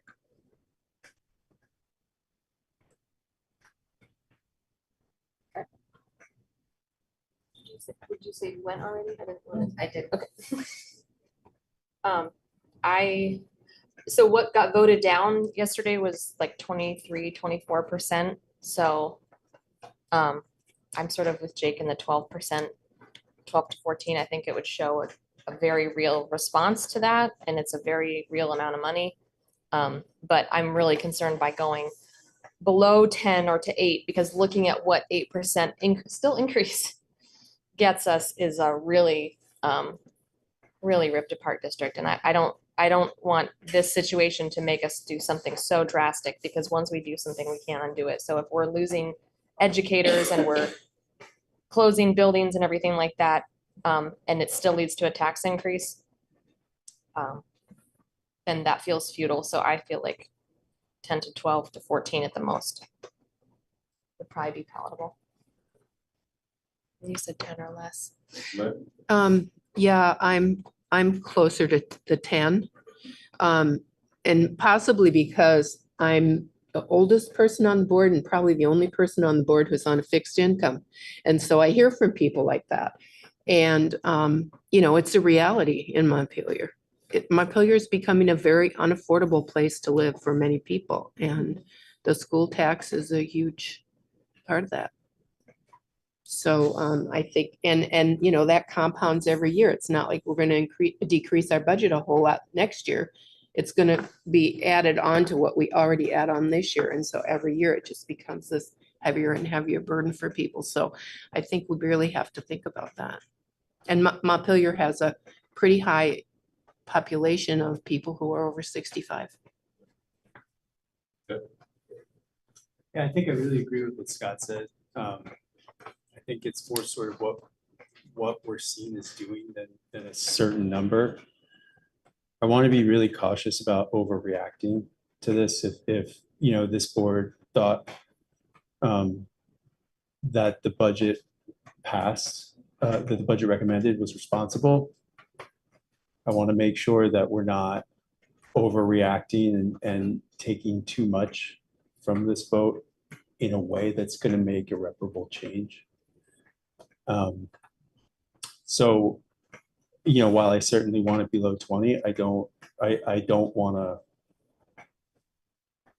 think that's ultimately the message that is going to get through. I think so one thing I've been thinking with discussion about where to educate kids from Roxbury is it seems like there's not been direction on that question. And all of a sudden we're going from not really engaging with that question to, thinking about answering it within a couple of weeks. And that's a little concerning to me, the speed there. I'm really concerned about that pace. And I watched the discussion about establishing the committee. That I don't think that sort of endless discussion about, what to do on the matter is appropriate either. But I think that I'm really uncomfortable with making a decision of that consequence in this short period of time. And I wonder if there's some ability to signal. We heard from a few people that, even the year is really important. And I want to think on that more about whether or not there's a way to signal a direction, maybe focusing more on the how as opposed to the whether. And really understanding what our position is with our existing fund balance, how that can be utilized. Because I do see the potential for a bridge if there is a substantial cost saving and there's a direction clearly articulated by this board where that could be utilized in the short term. And, if there is general consensus that a change might be in order, there may be savings in the subsequent years so as not to create any kind of shock. I think I'd like to explore that issue a little bit more, but I don't have like a specific number.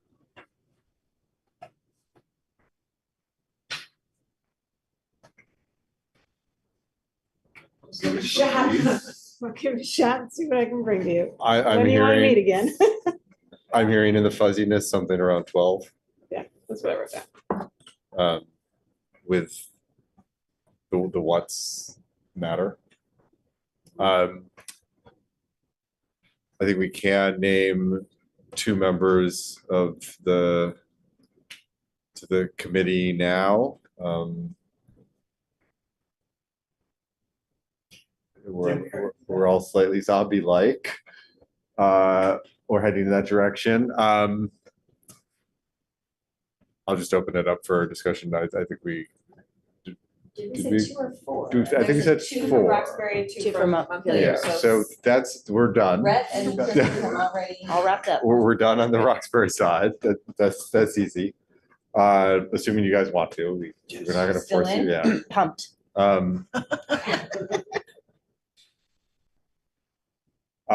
Who from the Muppet? I was on the merger committee, I would be happy to step up again.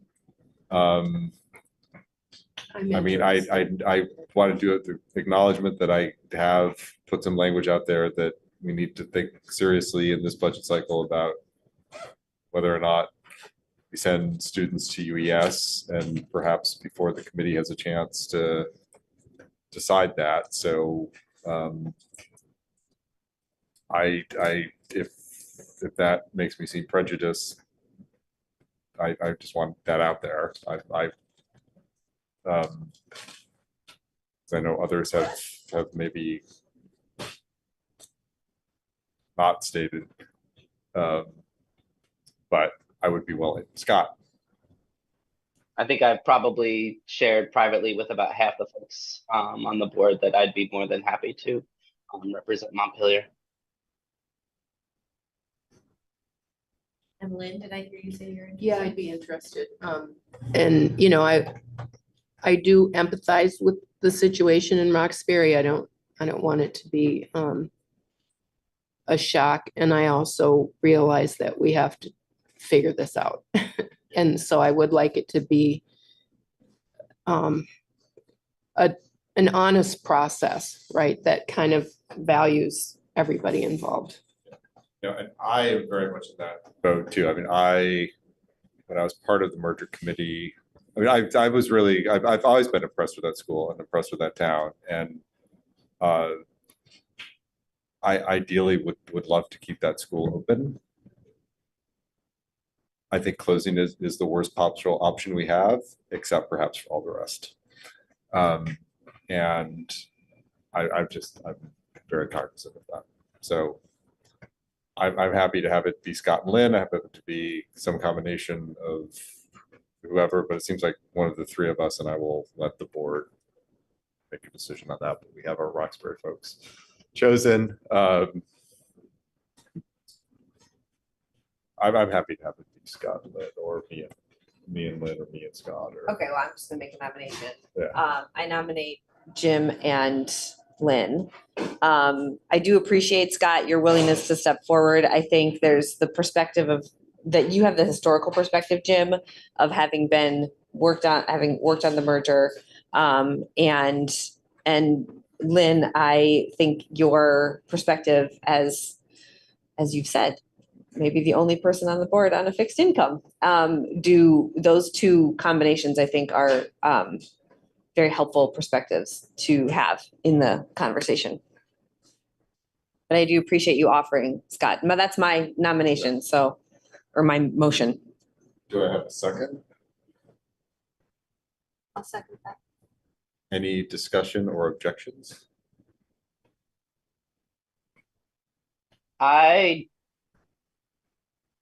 not sure that, Jim, I appreciate the historic perspective, but times are very different now and the context is very different now.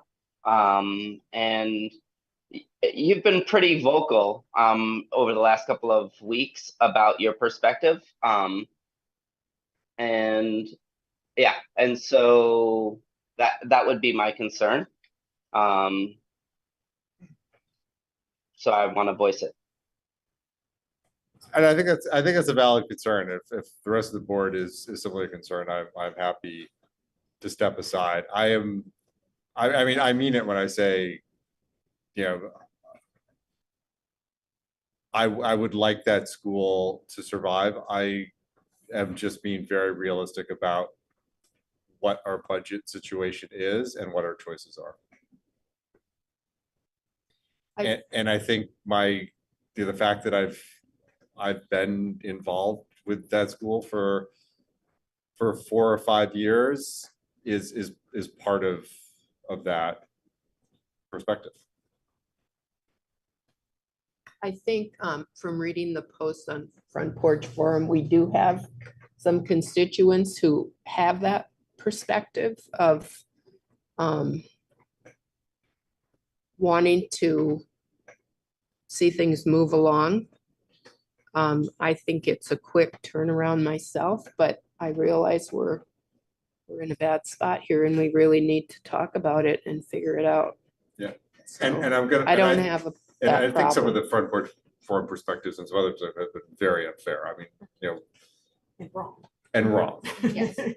You know, Roxbury is not subsidized by Montpelier. I don't think there's any objection there from a educational perspective to going to UAS. I think it's concerns about their community and the centerpiece of their community. And you know, that's a very important part of that town. And we have very hard choices to make. Jim, thank you for bringing that up about Front Porch Forum. And I should have started by saying I also would feel comfortable with a combination of Lynn and Scott, or Jim and Lynn, or Scott and Jim. I think those are the three possible combinations. So I apologize for not starting with that comment. Yes. Should we move this to a vote, or do people want to amend or change it? I just think the last thing I'd like to add to the discussion part is that I think it's really important that anybody who joins the committee, I think it's impossible to have 0% bias coming into this. We Yes. all No, have we're an human experience, and so I think we should just take that off the table as a possibility. But I think that there needs to be a commitment to anybody who is going to serve on this committee, whether it be a board member or a community member, that they are going to lead with curiosity and really good hard questions, and not coming into this process with a foregone conclusion or decision. And so I want to get that out there. And it has been challenging at times, Jim. I will say that it sometimes does feel like there is an opinion that you hold about what is best for the Roxbury School. And I would say, if you're going to serve on this committee, that you put that aside, and that you be, and yes, the perspective is super meaningful and helpful and historical. I mean, that is very, very real, and I appreciate that. And I also want to make sure that whomever I am serving on this committee with is going to come to this work with a commitment to put the bias aside as much as humanly possible, knowing it can't completely go away. So I just want to add that. I just want to remind people too, we have this conversation at the last meeting, which is the committee does not decide, the board decides what happens. I mean, our job, as I see it, is to figure out the process for this happening in the least painless and most beneficial way to everybody, right? Well, it's not, I just want, the committee is not for the purpose of, my understanding, to make a recommendation is what we last discussed on the future of the Roxbury Village School. It's not a transition planning committee. It's a committee that's really, the purpose is to deliberate the future of the building and where Roxbury elementary age students are best educated. So is that correct? Yes. Yeah, great, okay.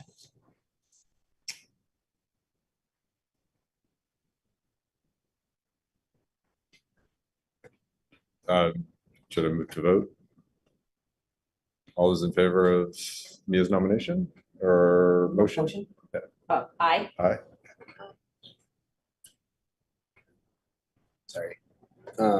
Mia's nomination was. I nominated Jim and Lynn to serve on the Roxbury Village School Committee. Oh, all right. And are we doing a different vote for a different configuration? Nope. No. Just that configuration. I can vote yes or no. Yes, you're allowed to. Those are your choices. You were sworn can in, so abstain. you can vote. abstain. Oh, yeah, you could abstain. Yes. And there will be no other configuration that we're voting on. If it goes, Oh, I think we have to formally nominate or appoint. if we don't vote in favor of what my motion was, then we could try a different configuration. But it's also. Kristen, I think we did that last meeting. So right now it's just Jim and Lynn serving as the Montpelier representatives on the Roxbury Village School Committee. I'm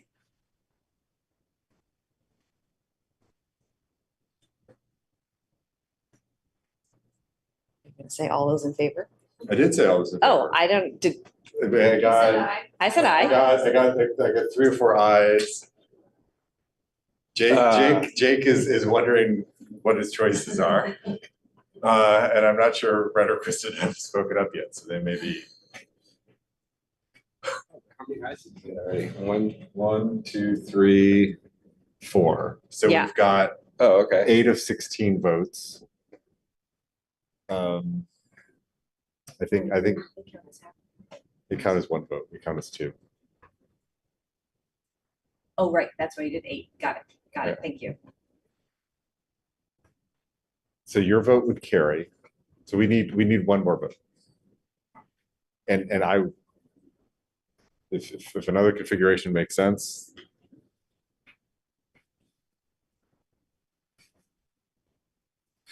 Stare at him. I'm right next to him.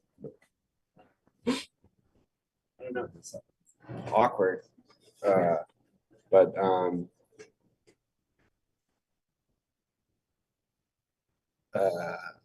if you want to vote no, you can vote no. It's good.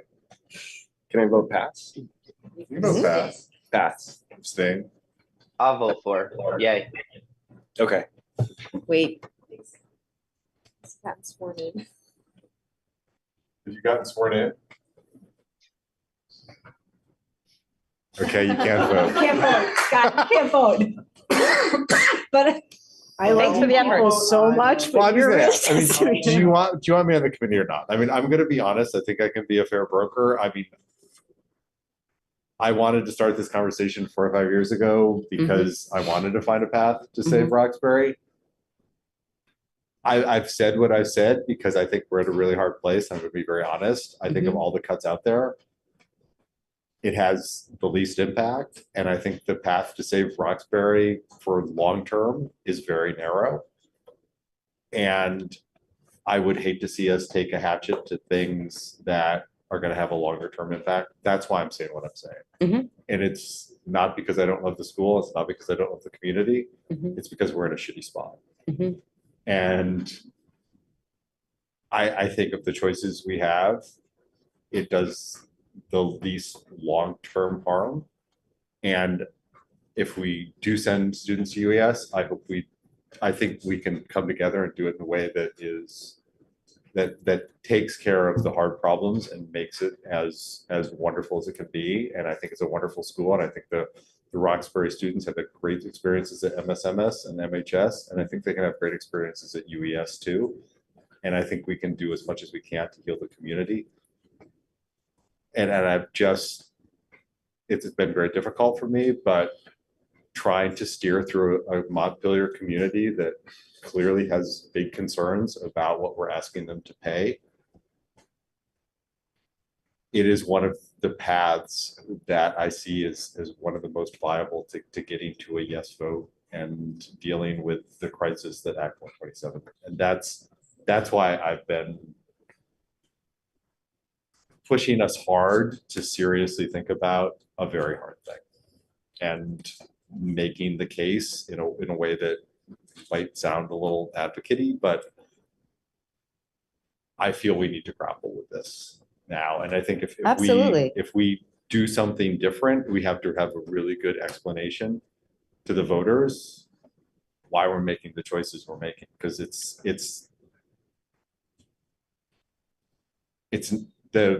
the case we made coming to the voters yesterday didn't sell. So really quickly, as the associate parliamentarian and the non-voting member, I think by my math, you've already, the motion passed because my votes. You don't count? Yes, I don't count. So it's 8 out of 14. So.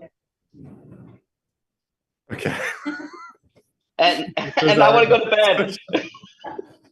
And I want to go to bed, Scott says. Yes, okay. He's been struggling all day. I woke up at 4 o'clock in Cartagena, so. Okay. So we have one Which is 4 o'clock. Yeah. We've got, yeah. Yeah, we did the chance, any no votes, and if you want to vote no, I will totally respect that. Yeah. I don't know, have you guys voted yet? We have nothing. You can abstain or vote no. Oh, you said aye? Yeah. Oh, then we're there. Scott did, but it doesn't matter. Yeah. I mean, I will vote aye because I want to, I support, and I just want to make a commitment to one another to do this work, you know, authentically, with curiosity and with as much objectivity as we can. And that is that. Yes. No, Yes. and I appreciate that. Yeah. Motion, I think we're at a motion to adjourn. We do We do, policy monitor reports. oh, do We we? could table them till next week. Are we also scheduling our? Well, let me ask a question. Did anyone have any objections to the policy monitoring reports? No. Do I have a motion to approve the policy monitoring reports, which I'm sure are listed on the sheet? So moved. Yep, got it. Second, any discussion? All those in favor? Aye. Any opposed? Great. Looks like we will schedule a meeting for next week. Does the 13th make the most sense? Probably. We have negotiations, but I don't know if it'll collapse. It's 4:15 to 6:15. Okay. Why don't we just do it on that Wednesday? Or do we want to do it maybe on the Tuesday or Thursday? Because we've gotten, people have not been happy with us overlapping with the city council. Can people do it Tuesday? Yes. Yes. Airplane Huh? Wednesday. I don't know, the 12th. Meet you're the coaches asking? here on Tuesday, Oh, that's true. 5:30 to 6:30? No, at 6:30 is the high school, right? Right. Starts at 6:30. I've got so many rooms in this building, Nathan. Okay. Are you talking about? Isn't there's a track, there's a meet the coaches Yeah. at 5. Yeah. Yep, I've got a huge auditorium for those 85 tracksters that can go right in there, or a gym. Well, let's do it Wednesday. The city council passed their budget and hopefully they've got happier things to talk about. Say Wednesday the 13th. Yeah, the 13th. Let's just keep it on a Wednesday. Supposed to go to share the Flynn. You are? Let's do Tuesday. Let's do it Tuesday. We can't. On an airplane on Wednesday at 6:30, so. It's Tuesday. Tuesday. Let's do it Tuesday. Tuesday's Okay. fine. Yeah. Airplanes and share are Hey, this important. is late notice. Yeah. People were probably planning around having regular board Lives. meetings scheduled, Yeah. not special Yes. board meetings No. scheduled. Yep, 6:30. Okay. Nathan, you're in the gym.